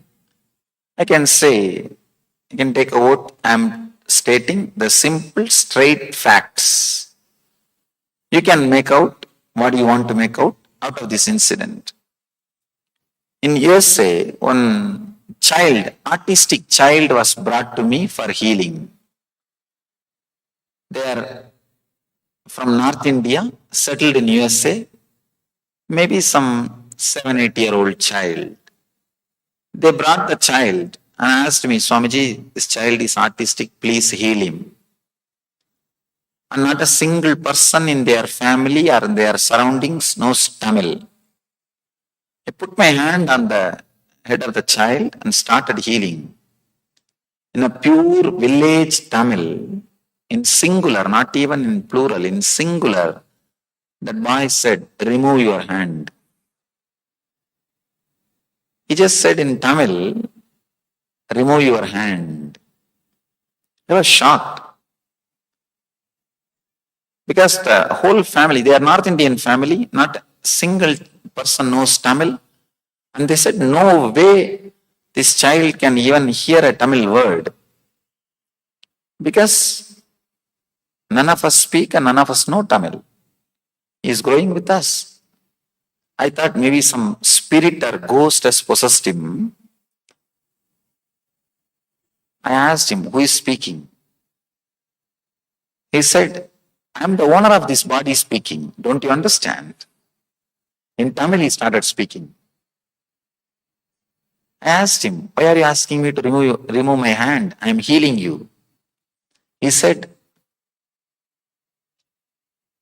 I don't want to be healed. It's not your business. Just get out. I was shocked. He said, I do not want to take the responsibility of my life, going through the regular routine. I just wanted a life, comfortable life, somebody taking care of me. That's why I took this kind of a body and mind. I was shocked. I told, that is okay. You have freedom. But your parents are such nice people. Why are you torturing them? Why did you took birth? They are such nice people. He said, I took birth because they are nice people. They will take care of me. They will not put me in the hospitals or asylums or somewhere else. They will take care of me. That's why I took birth in their family. This incident gave me a very big opening or clarity. Every soul, consciously or unconsciously, knowingly or unknowingly, chooses its place, birth, and the lifestyle. That is what we call prarabdha. When you come down, create the body, you design. For some people, it hurts. Understand? It hurts because you are not able to tolerate that you chose what you are having now. I tell you, we choose poverty sometimes because it's a big freedom. With wealth, too much of responsibility is there. It's a big bondage. So understand, start looking into yourself, why you chose what you chose. Maybe that can help you to enjoy and celebrate what you chose.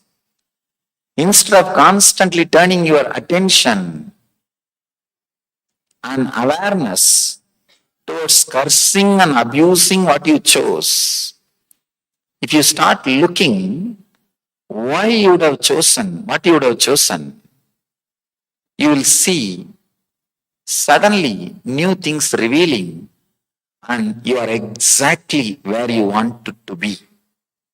You are exactly where you wanted to be. That is ultimate truth.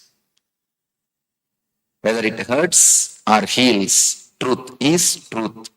Usually with little passions, it heals. It never hurts. That is why I say karma is unfulfilled desires and experiences, your lifestyle, and everything is straight away consciously chosen by you.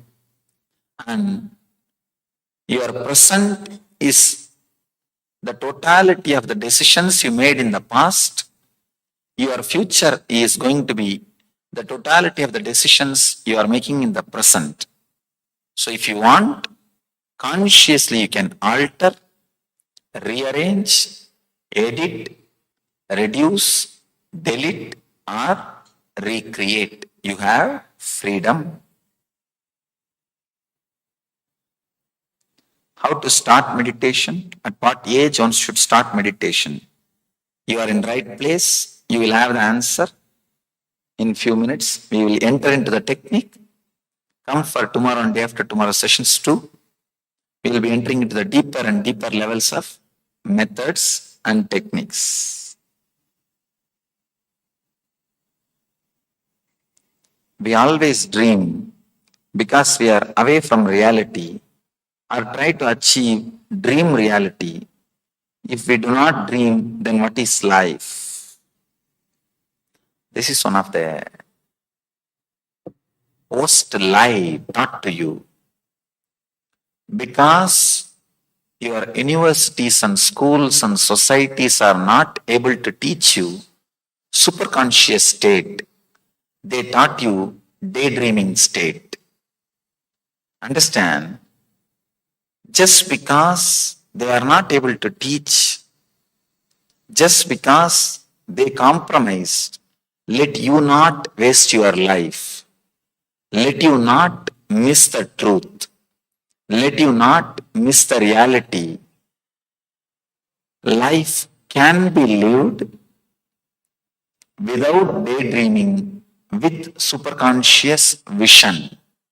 I always tell people, with daydreaming, these desires, before fulfillment, they will give you a deep restlessness. After fulfilling, suddenly you will see they are showing you emptiness.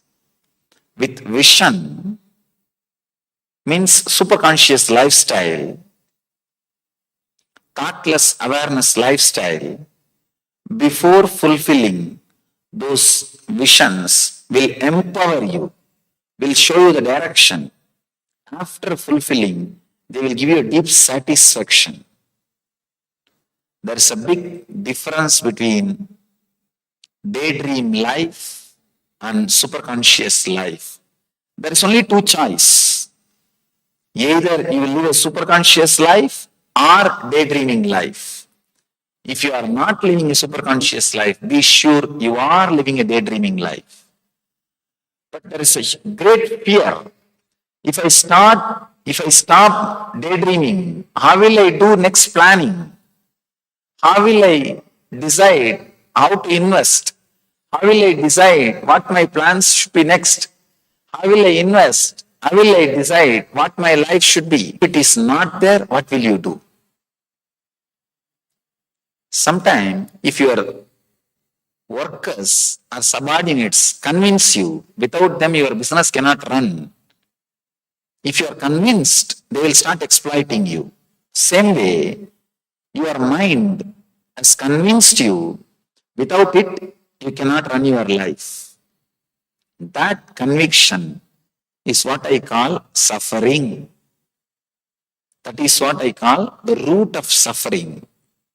I tell you, when I say, I really mean, you can live without your daydreaming. You may ask, then how will I plan for my tomorrow? Usually, you are not planning, you are worrying. You are not planning, you are worrying. And even by your planning, you are only reproducing your past into the future. You are limiting your growth by planning. Because you do not have courage to live with the spontaneity, to live with your spontaneous visions happening, to live with the spontaneous revelations happening. Constantly, you are struggling with your day-to-day planning and your life. People who had courage to trust their vision, their spontaneity, only they become genius. Only they become genius. Please understand, a little courage to enter into the life without daydreaming can just revolutionize. I can say this is what I call psychological revolution. Just try for 10 days. In 10 days, I don't think your whole life will be taken away from you. In 10 days, if it can be taken away, then it is not worth having. Let it be taken away. So just try for 10 days, life without daydreaming. Suddenly you will see the quality of spontaneity, and every one of you are visionaries. Because of your planning and daydreaming, the quality of having visions is suppressed. If you just remove the daydreaming, If you just remove the daydreaming and have little courage towards that quality of creating visions in you, quality of living with the spontaneity, you will see suddenly the visionary in you is awakened.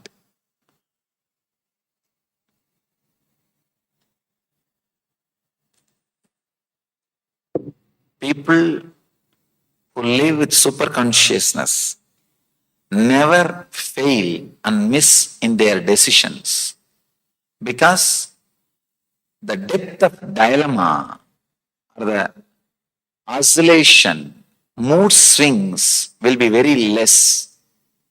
It will be very limited. When the mood swing and the depth of dilemma is limited, suddenly you will see so much of energy is saved and decision making becomes so sharp and straight. I always tell people,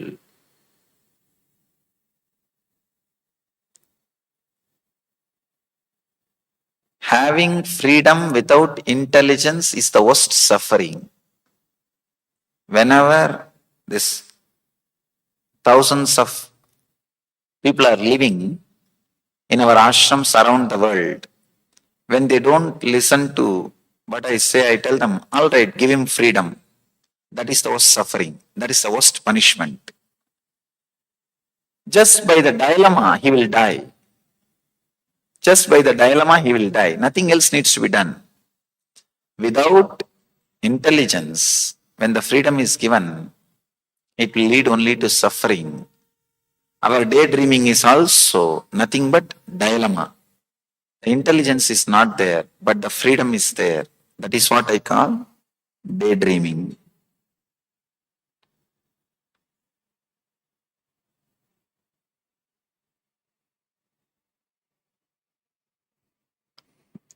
Somebody is asking, is a blissful state in one in which breathing pattern changes, it's deep and slow, and I can feel a wave of energy on the face. Is this a blissful state? I can say this is one of the symptoms of the blissful state. In the blissful state, actually the breathing pattern changes and the whole body feels the wave. This is one of the symptoms of the blissful state. This question I answered. We always dream because we are away from reality or try to achieve dream reality. If we do not dream, then what is life? So, only kids need to dream to cope up with the reality. Even after growing, if you have to dream to cope up with the reality, we are mentally retarded. We have not grown.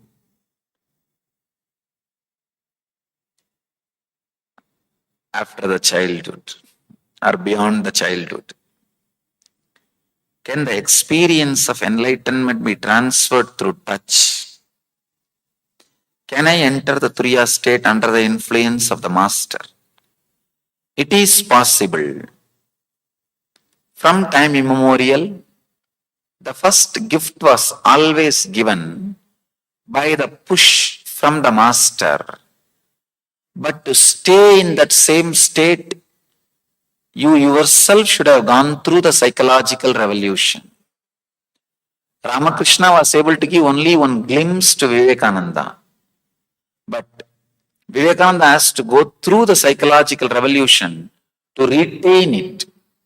So, the experience can be given, a glimpse can be given by the touch of the master. But if you need to retain it, surely you yourself need to go through that psychological revolution. Means living these great truths in reality.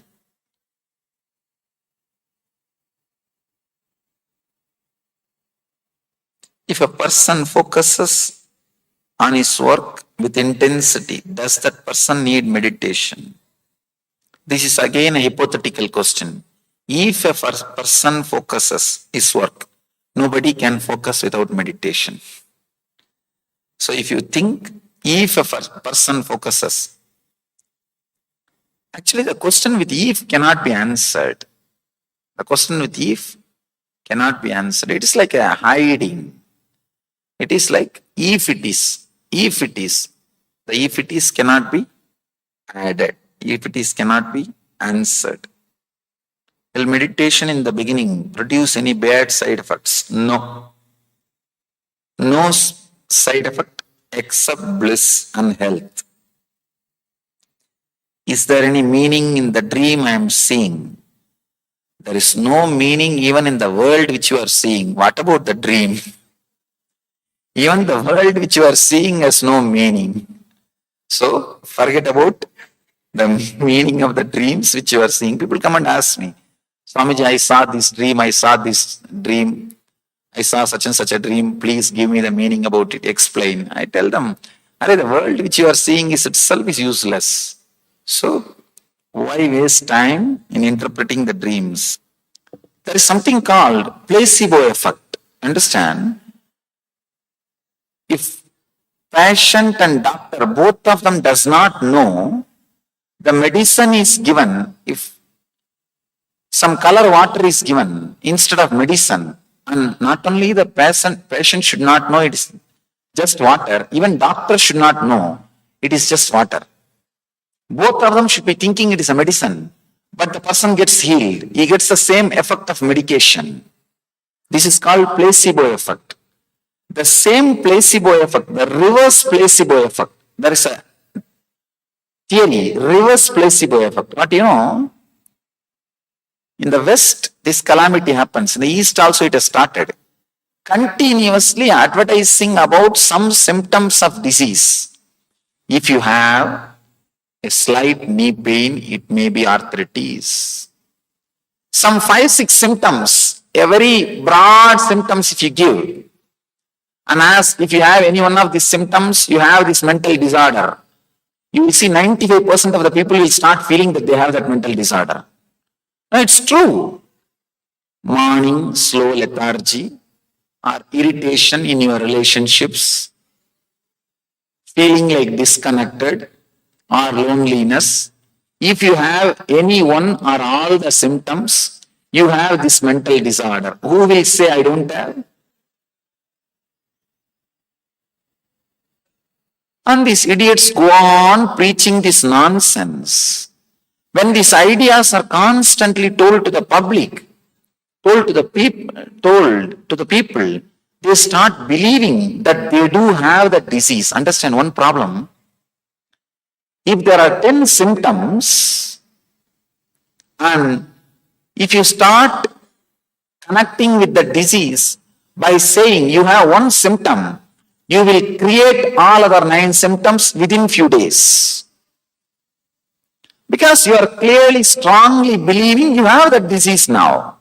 You have to express other symptoms, otherwise something is wrong.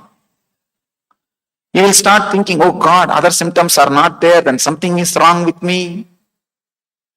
So giving these broad symptoms and asking you to choose, if you have any one or all the symptoms, you have this disease, is the worst calamity. Actually, this is what I call reverse placebo effect. In the first placebo effect which I explained, the healing happens. In this placebo effect, disease happens. In the West, oh God, of course, the East also, of course, the Indian cities are no more Bharat. Unfortunately, we have to tell the truth.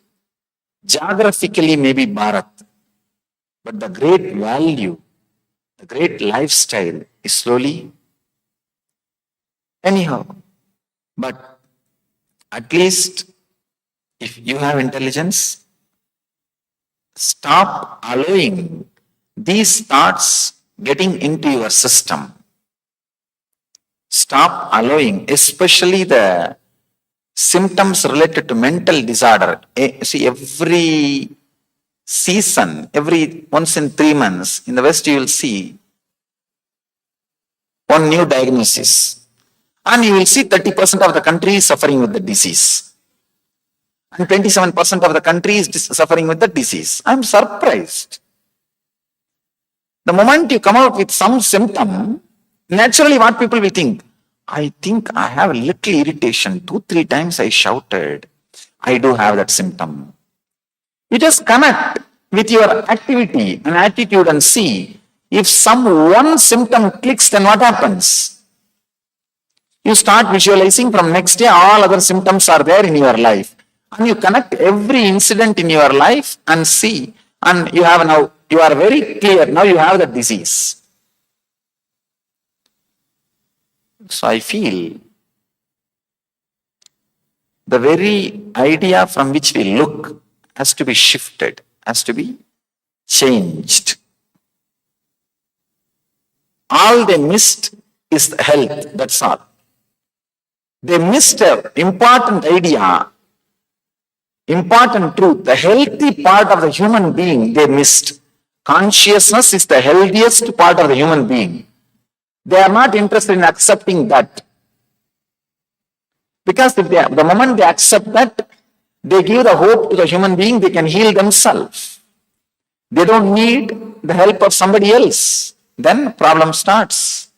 People come and ask me many times, why should we go to the gurus? We have become dependent on masters. At least master will liberate you at some point. Master basically trusts there is a part in you which cannot be occupied or possessed by disease. What is the fastest way to spiritual progress? Shortcut.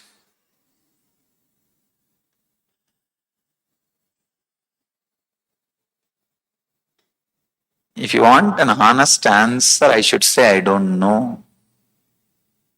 I don't know is the honest answer. Because, according to me, the spiritual life itself is a simple, straight path.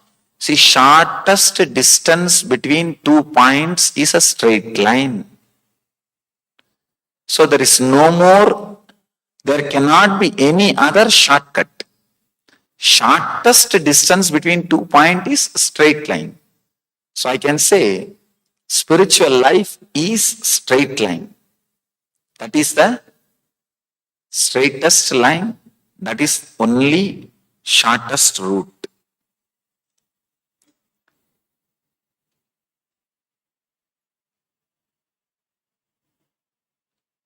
Please put some light on what is it that tells me that I had a good sleep in the night.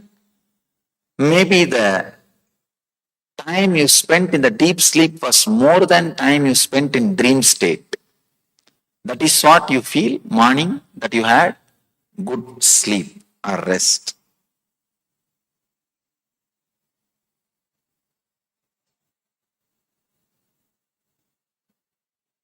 Swamiji clarified that there are so many methods of meditation, which is the excellent method. I can say I have chosen 3 methods, 3 techniques. These 3 days you will be learning. Today it will be like a preparation, introduction, entering into meditation. Tomorrow it will be deeper, cleansing. And day after tomorrow, deepest level, unclutching, means experiencing the true self. So, we'll enter into the meditation. Just these few questions I'll attend, then we'll enter into the meditation.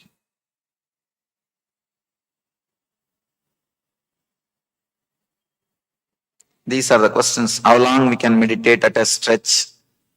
How to come out from the thought flow? All these questions will be answered now in the meditation when I explain the technique.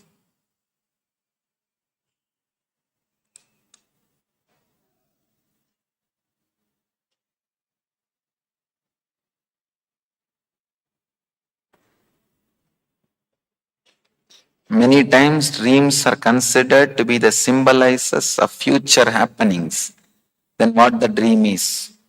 I don't think your dream should be symbolizing your future. Your future is not that bad or that low that it can be predicted and planned in your dream. it should be predicted and planned in your waking state. Understand?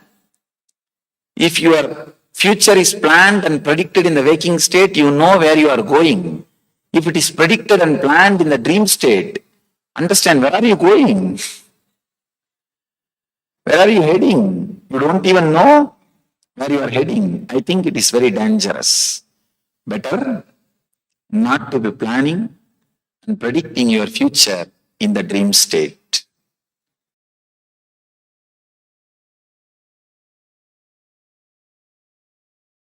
Established since 2002 in the United States of America, the United Ancient Nations is an intergovernmental organization currently made up of 160 plus members and indigenous nations. The UAN and its work are guided by the purposes and principles contained in its founding charter. The UAN is a manifestation of the profound connection amongst indigenous peoples across the world, including African, Andean, American, European, Caribbean, Oceanic, and Asian regions, rooted in shared wisdom, sustainable practices, and deep reverence for the earth. The United Ancient Nations serves as an international cultural and diplomatic organization focused on uniting indigenous cultures globally. Our governance structure is council-based without territorial claims, led by a collective leadership through our General Secretariat. As a non-state entity with UN-style advocacy, we focus on several key areas: cultural and digital heritage preservation, indigenous diplomacy, revival of indigenous knowledge systems to solve humanity's problems, global peace, environmental preservation, health and wellness, sustained economic development, indigenous and cultural tourism. While the UAN represents numerous indigenous cultures, the United States of KAILASA serves as the first indigenous nation specifically for Hindus. KAILASA's mission is focused on the revival of the ancient enlightened Sanatana Hindu civilization with a formal governance structure including a head of state, ministers, and ambassadors. Under the leadership of SPH, Supreme Pontiff of Hinduism, BHAGAVAN Nithyananda Paramashivaham, KAILASA has achieved recognition as a sovereign subject of international law, possessing distinctive attributes of juridical statehood. The United States of KAILASA is the main sponsor of the proposed UAN headquarters. This initiative would bring forth an estimated $100 million in revenue for the host country through summits, conferences, tourism, and development projects. The proposed UAN headquarters would represent the world's indigenous nations and peoples through its architectural design.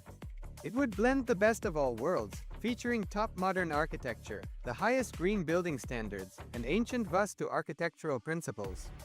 This headquarters would serve as a central hub for indigenous diplomacy, cultural preservation, and collaborative efforts towards sustainable development and global peace. Through this initiative, we aim to create a dignified platform for indigenous leadership rooted in ancestral wisdom, cultural legitimacy, and collaborative innovation, enhancing global dialogue and regional stability. The establishment of the UAN headquarters would position a host country at the forefront of a global movement promoting indigenous wisdom while creating significant economic opportunities for the nation and its people.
Inner chattering means whether you are driving or washing or cleaning or eating or cooking or sitting or watching TV, whatever you may be doing, there's a 24-hour FM going on inside.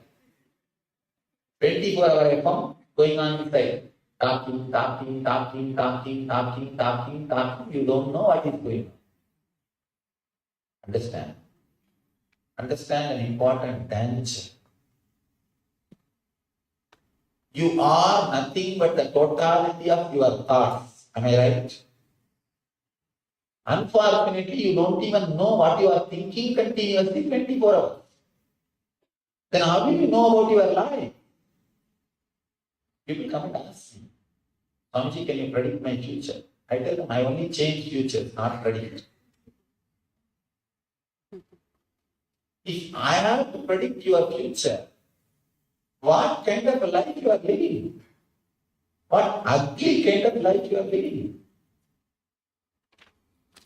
People come with a small paper to do this matchmaking. This marriage ceremony, matchmaking, they come and they give the paper. Swamiji just see this, whether the male and female, this guy can marry.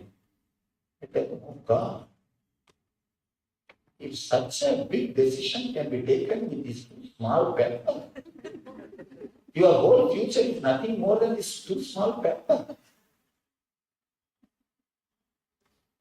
We live in such an unconscious state. That is why you are afraid of future. That is why you are afraid of future. 24 hours you don't know what is going on inside you. That is why whenever things happen in your life which you really wanted always, you think it is an accident. Because you were not even aware what you wanted. You work for, you invite somebody through phone, email, fax, telegram, and then send somebody and bring that guy. The moment he enters your house, you say, no, not this guy, I wanted another person. Because you don't know whom you invited. Diseases are very good people. They don't go unless you force them to come in. Because they have too much limitation. They are too busy guys. Busy people and good people. They don't go. You invite an email, text message, SMS. Finally, you send somebody and bring him. And you say, no, I did not invite him. I did not think he will be coming. I thought somebody else will be coming. No. All your accidents are expected, invited. Understand? In the whole life, there is no such thing as accident or miracle. Your inner chattering, you are not aware of your inner chattering, you are not aware of what you are inviting. If you enjoy what you invited unconsciously, you call that as miracle. If you resist what you invited unconsciously, you call that as accident. That's all. There is no miracle, there is no accident in the life. Everything is clearly invited by you. The third layer, mental layer, inner chattering, is only inviting continuously. You store engrams, there are also samskaras there too. And fourth layer is emotional layer. We call it Sukshma Sarira, intense emotions. That's the fourth layer. Fifth layer is the layer you experience during deep sleep. The peace you experience during deep sleep. Sixth layer is excitement and joy you experience for no reason. Sometimes rarely you will experience. This is what we call Anma Sharira, cosmic body. Rarely, when you are in love, when you are really sharing for no reason, not for the reason, not for the sake of some pleasure which you will gain from the other person, no. Just for no reason. That time you experience that. Sixth layer, very rare. Seventh layer is enlightenment, which at least none of you experience. But unfortunately, I have to listen and see what they are teaching. Today we will enter into few sutras.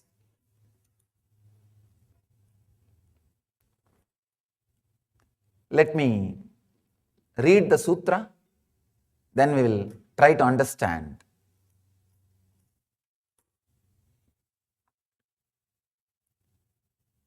I am giving you only the English translation.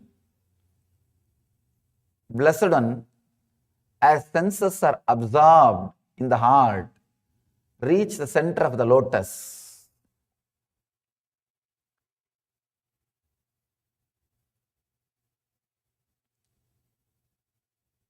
Such a simple one-liner, but can straight away lead you to the enlightenment experience. Let me describe what is exactly I mean by the word enlightenment.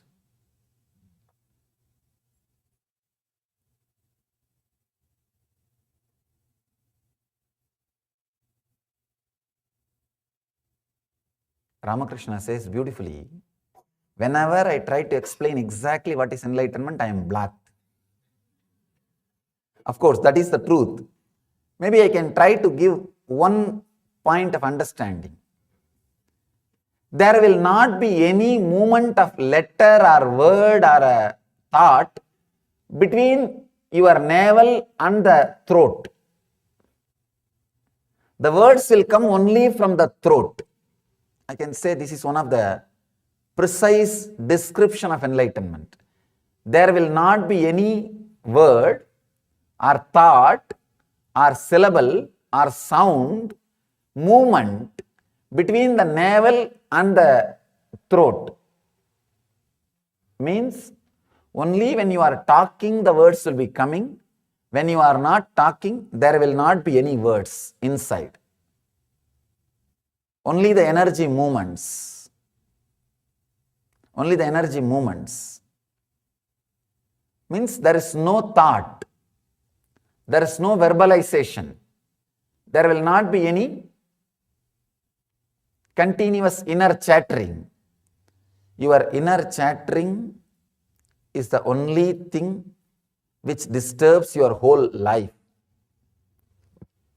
Very difficult for a normal person to understand. They will always think, no, unless I have inner chattering, how will I plan my everyday life? How will I be able to run my business? How will I be able to live? Understand, when you don't have inner chattering, I don't say it is a dead silence. It is an intense energy.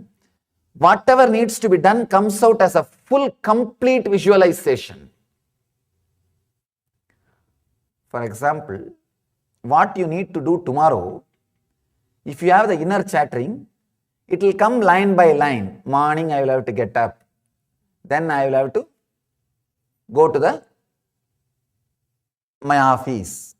Then I will be doing this work. Then evening I will come back.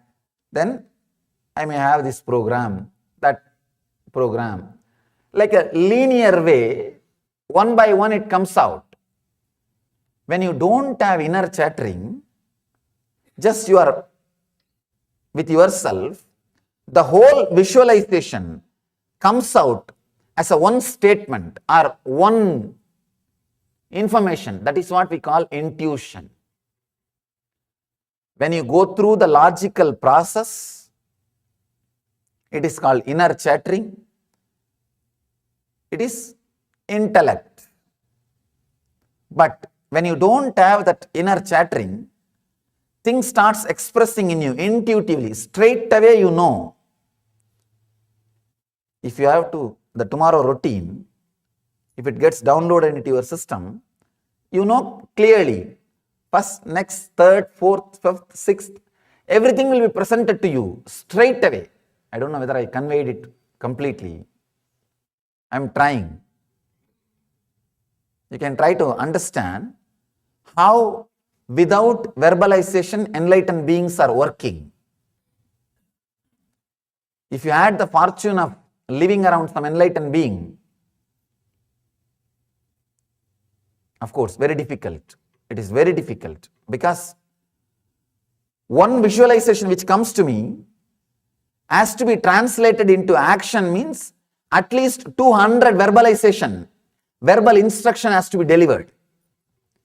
It is very difficult for the disciples to grasp.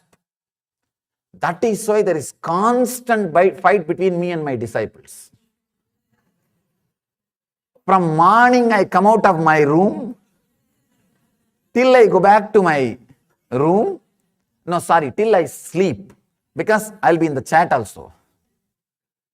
It is a constant struggle between me and my disciples. Impossible, because constantly it comes out as a full visualization. But person who stays in the verbalization, very difficult to grasp. All you need is even a few moments. If you decide consciously and relax from the verbalization, to tell you honestly, you need nothing else except the clear decision. It is time. Surely there is something more than whatever verbalization gave to my life. See, your property, your name and fame, your position, everything was given to you by your verbalization. The thinking which you had, that only gifted everything to you. So you have a deep gratitude for verbalization. Apart from gratitude, the utility value, you know this is paying and going to pay. Continuously it is going to add more and more. The utility value is there. All you need is a clarity. Really, there is something beyond verbalization and I want it. This clarity is more than enough. This conscious decision is more than enough. One more thing. I am not asking you to drop the verbalization whole day. The moment I say that, you will be frightened. Then I have to add Kshatriya part. Kshatriya part to the scriptures. No. All I am asking, even if you can drop for few minutes before starting to the office, I'll sit and few minutes I'll decide no inner chattering. Understand, you do not know the power of your intention. Somebody asked me, Swamiji, I also decide no inner chattering, but that word itself is one more inner chattering. How can I remove the inner chatterings? Understand, mind can kill the mind. Mind can kill the mind. You can commit suicide. Not physically, I am saying mentally. If somebody asks, no, I am having life, any idea, thought which I am having in the life, how can it lead to death? It can. Your mind may be having life now. Don't think it can't lead you to the mindlessness. It can lead you to mindlessness. The conscious decision not to have inner chattering, at least for a few moments, will add so much energy into your being. It's as and now your mind is like a hall filled with furnitures. Can you say, oh, whole hall is filled with furnitures? How can this hall become empty? No. It can become empty if you start removing one by one. The conscious decision to have the mindless state is like removing the furniture one by one. Just a few moments per day, if you can decide consciously and sit, maybe for 1 month, decide it as a routine. After that, you don't need to do it as a routine. After that, you will see the very taste calls you back. The very taste calls you back. After 1 month drinking, you don't need to decide you need to drink. The very taste will call you back. Just few moments, decide very consciously, no words between navel and throat. That is the area the words will be moving when you are not talking. From Manipuraka chakra to Vishuddhi chakra, that is the area the words will be constantly moving, even when it is not needed. Things which you are doing when it is not needed tires you, and you will not have energy to do things which is needed to do, which you need to do, which is needed. The constant inner chattering will tire you. Do not ever think or believe because of your inner chattering only you are able to do your business, run life, live your life with the luxury and comfort. No. In spite of your inner chattering, you are living comfortably. Not because of your inner chattering. Sometime rarely, those inner chattering would have given you little way out of compassion. You would have had 1 or 2 strong visualizations, intuition. Only those decisions which you made out of intuitions will be responsible now for your wealth, for your comfort, for your luxury, for your happiness in the life. You can just look back and see the major successful decisions. When those things happened in you, you might have been in a high mood, or the mood in which there was no thoughts. Only those decisions bring joy, peace and bliss.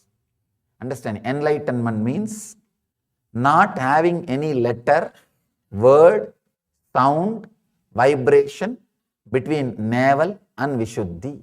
That's all. Here Mahadeva is giving a straight technique to achieve this state. There is so many other descriptions about enlightenment. Here I am giving you the description or understanding through which directly you can enter into this technique.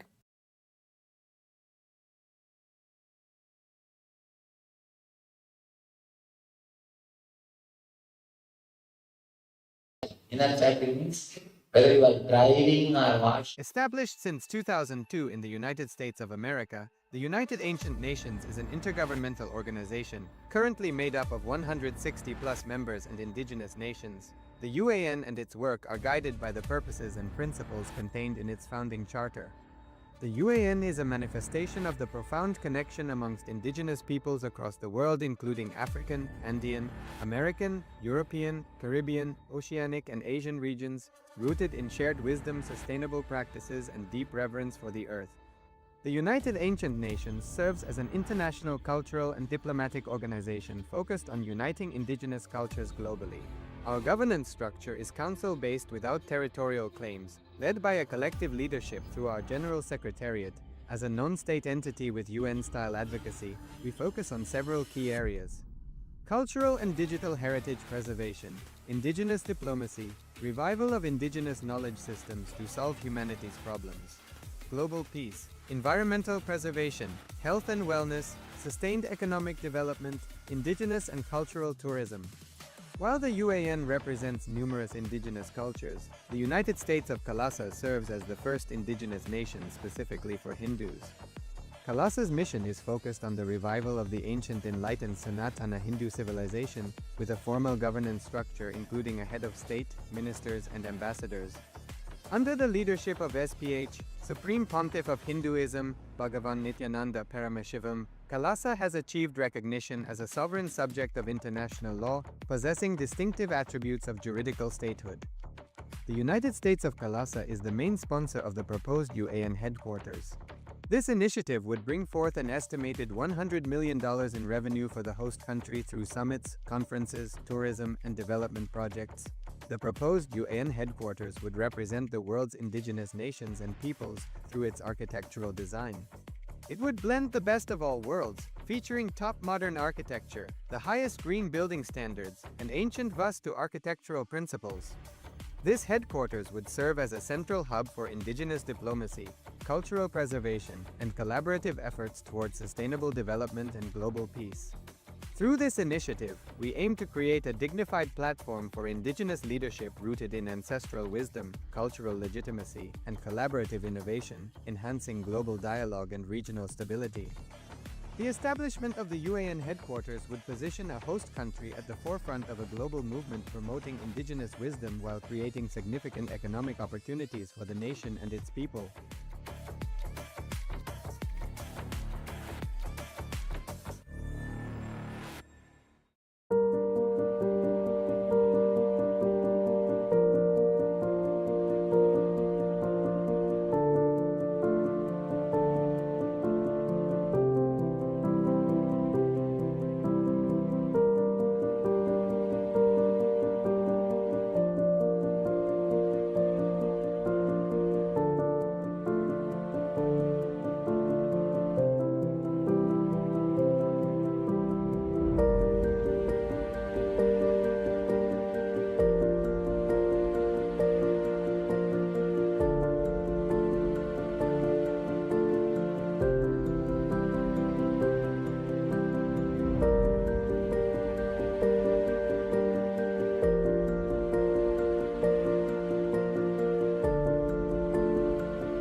Yes, Nithyan, all of you.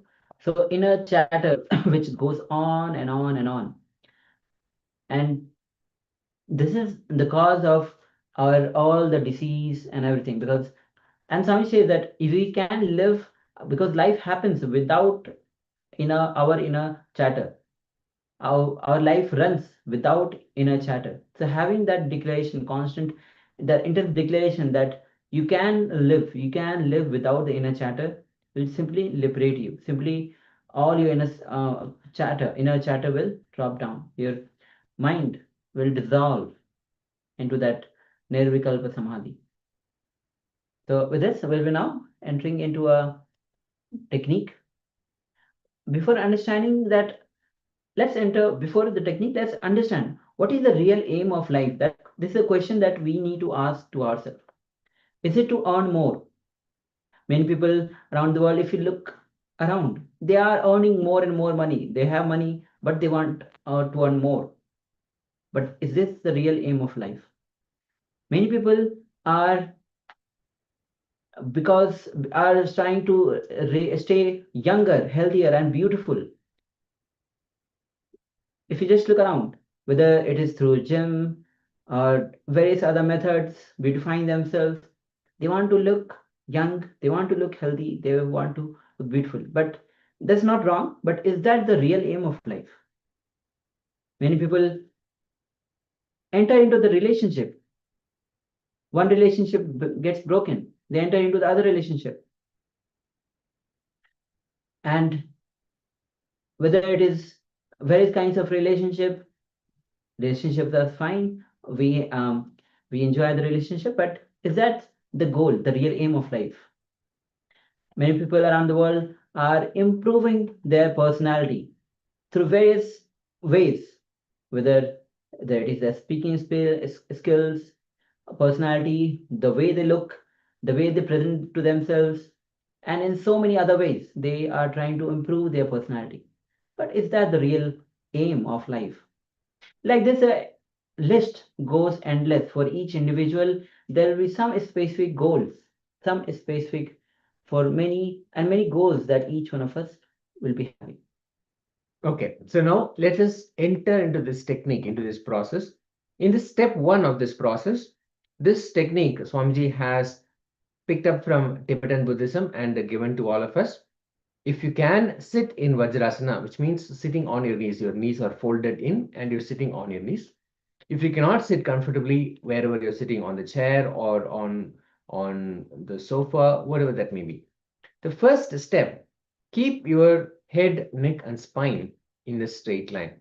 just as much as possible, the back of the head, the back of the neck, and the spine, all of them sitting in a straight line as much as possible. Sit in Vajrasana if you can, otherwise, sit comfortably wherever you are. Once you're sitting like this, the second step is close your eyes. It means not just closing eyelids, but closing eyes. No movement can happen within the eyes. When we normally close our eyes, what happens is the eyeballs, they keep moving. So stop allowing the eye movements. Stop the visions that are happening. Normally when we close our eyelids, what happens is inside there is a constant run of vision. Some or the other visual will keep on passing through. It's like switching on a TV inside even after we close our eyelids. So the TV has to be switched off. If you close, you will see the inner images. That's what normally happens. The whole thing, all of these things are actually happening inside. So now stop seeing what is going on inside also. Don't just close your eyelids. Stop that movement also. That is the second step. There is a small technique that Swamiji gives us to make this happen. If you just apply a little pressure on your eyelids, on your eyeballs rather, not your eyelids, on your eyeballs, if you just apply a little pressure, not through our hands, but just apply mentally, just apply a little pressure, you will see the movement will be arrested. It will be completely stopped. So see how this is for you. First step is to sit in Vajrasana. Sit as straight as possible with your head, neck, and spine in a straight line. Second step is to close your eyes, not just the eyelids, but also make sure that there is no visions, there are no visuals passing by. And the way to do that is to just apply a little pressure on the eyeballs. So let us do that. Now, the third step, intense humming. Humming from the navel center, from our navel center, completely, intensely humming, becoming the humming as long as possible, as loud as possible, as deep as possible. Let the humming come from the navel center. So we'll be continuing these three steps. The first step is to sit in Vajrasana or sit as straight as possible. The second step is to close your eyes and apply a little pressure on the eyeballs so that the eyeball movement is arrested. Third step is intense humming from the navel center.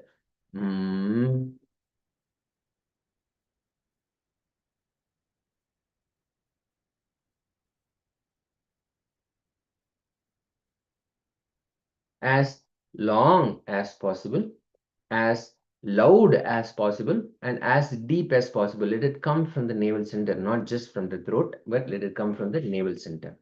So let us continue. Let us begin. If you have any questions, you could let us know. So let's enter into the third step. You are already, if you're not sitting in the Vajrasana, please go ahead, sit in Vajrasana. And for a few moments, just apply little pressure on the eyes so that the eyeball movements stop. And now let's enter into the humming, the intense humming. We'll be doing this for 21 minutes.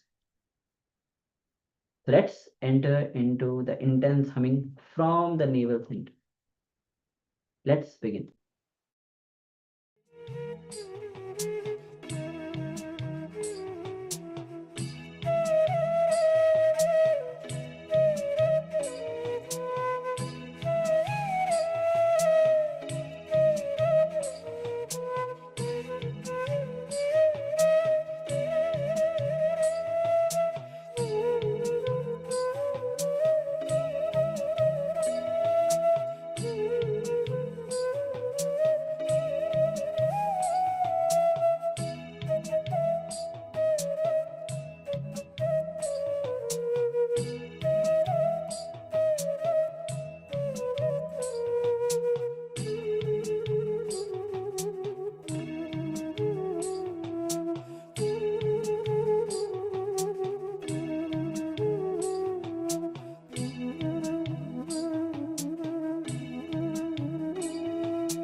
Now, slowly relax, stop the humming, and just sit unclutched, unclutched from any thoughts that is appearing. Just be a witness to the thoughts and just watch the thoughts appearing, disappearing. Just be in the space of unclutching. Let's continue with this unclutching.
Yes.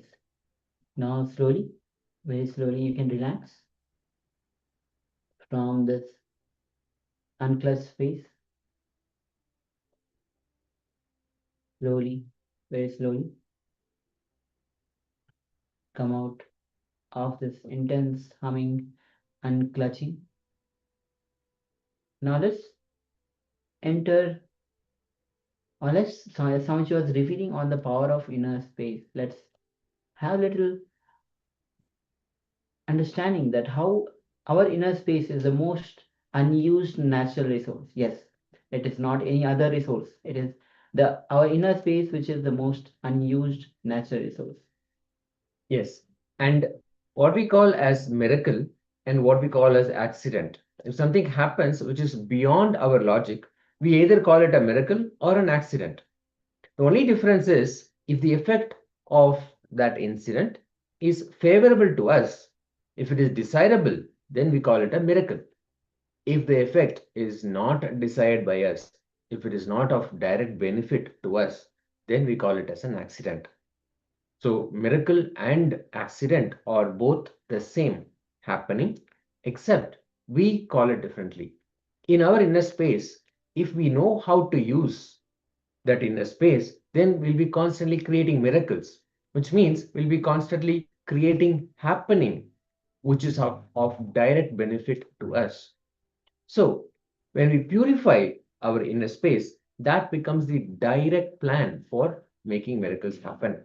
What will happen if we don't know how to use the inner space? We'll be constantly creating accidents. We'll be constantly creating things that we do not want. Because you'll be attracting the same frequency incidents in your life, the same frequency actions in your life. So, this is a wonderful truth which you need to internalize. Not only internalize, experience by entering into the process. By entering into the process. Consciously enter into the memory. So now we'll be entering into the memories which we don't want to enter. Yes, this is one of the challenging thing for us because we have consciously shut down that door for us. Things which you don't want to enter, you have to enter that. Only when you enter them into them, you will be able to relieve them and relieve them. There's so many guilts in you, there's so many pains in you, there's so many suppressed desires which you don't want to enter, which you don't want to become part of your inner space. So whatever you are avoiding, you have to consciously relive them. You have to re-enter into each of these guilts, each of the pain which you don't want to enter. There's so many suppressed desires which you don't want to enter. Only when you enter into these consciously, you will get relieved from these patterns, these pains, these guilts. Understand? So I say that people ask me, no, if we enter, will it not become strong? Will it not become reality? You are not that powerful to make your thoughts into reality, unfortunately. So don't bother. When you enter consciously into them, those engrams, if they are some way going to be good, they will become part of you. So let's consciously enter into these memories, whether it is guilt, pain, or the suppressed desires.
Yes, you can slowly relax.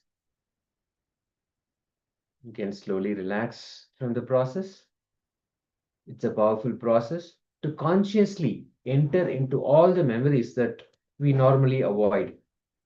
Only by consciously entering into those memories, we can completely clear out of them, come out of those negative effects, the effects of these engraved memories.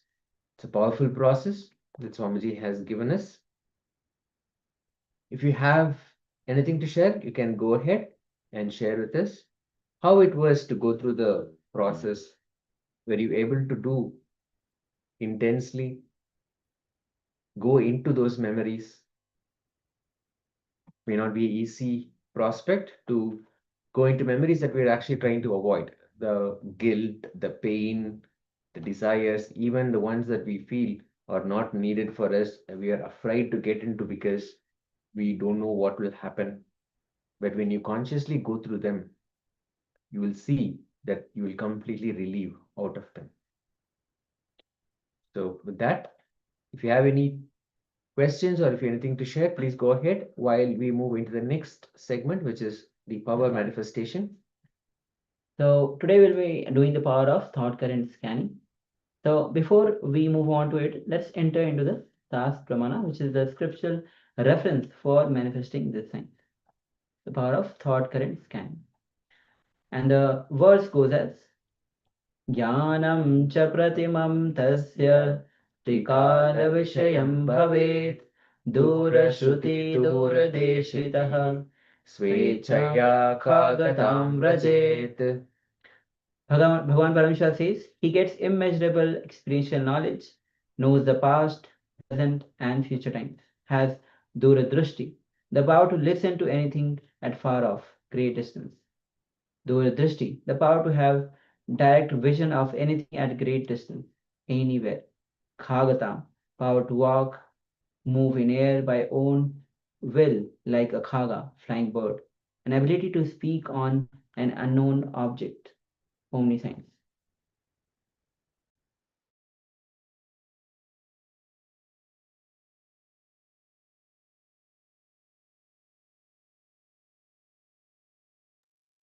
So with this, we'll be entering into the power of thought current scanning, in which with Acharya will be thinking of an image, and you'll be scanning the thought current of the Acharya. So once again, with Acharyas, we'll be having an image in front of us, and we'll be thinking about the image, and you'll be scanning the Acharyas for the image, every single detail of the image.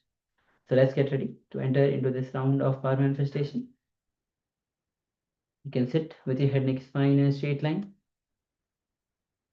and just be at ease, completely at ease.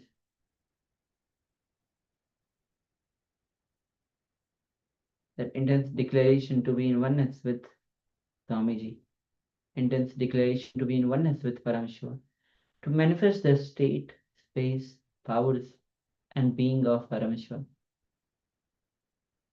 Gently bring your awareness to the third eye and start chanting the Mahavakya. Om Nithyananda Paramashivoham. Om Nithyananda Paramashivoham. Om Nithyananda Paramashivoham. Keep chanting the Mahavakya. And with this, let's enter into this round of power manifestation, scanning the thought current of the Acharyas as the Acharyas are thinking of an image. So let's begin this manifestation. Om Nithyananda Paramashivoham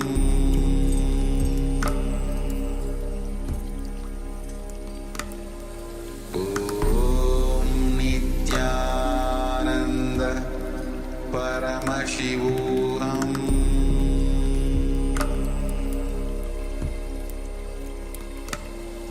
Om Nithyananda Paramashivoham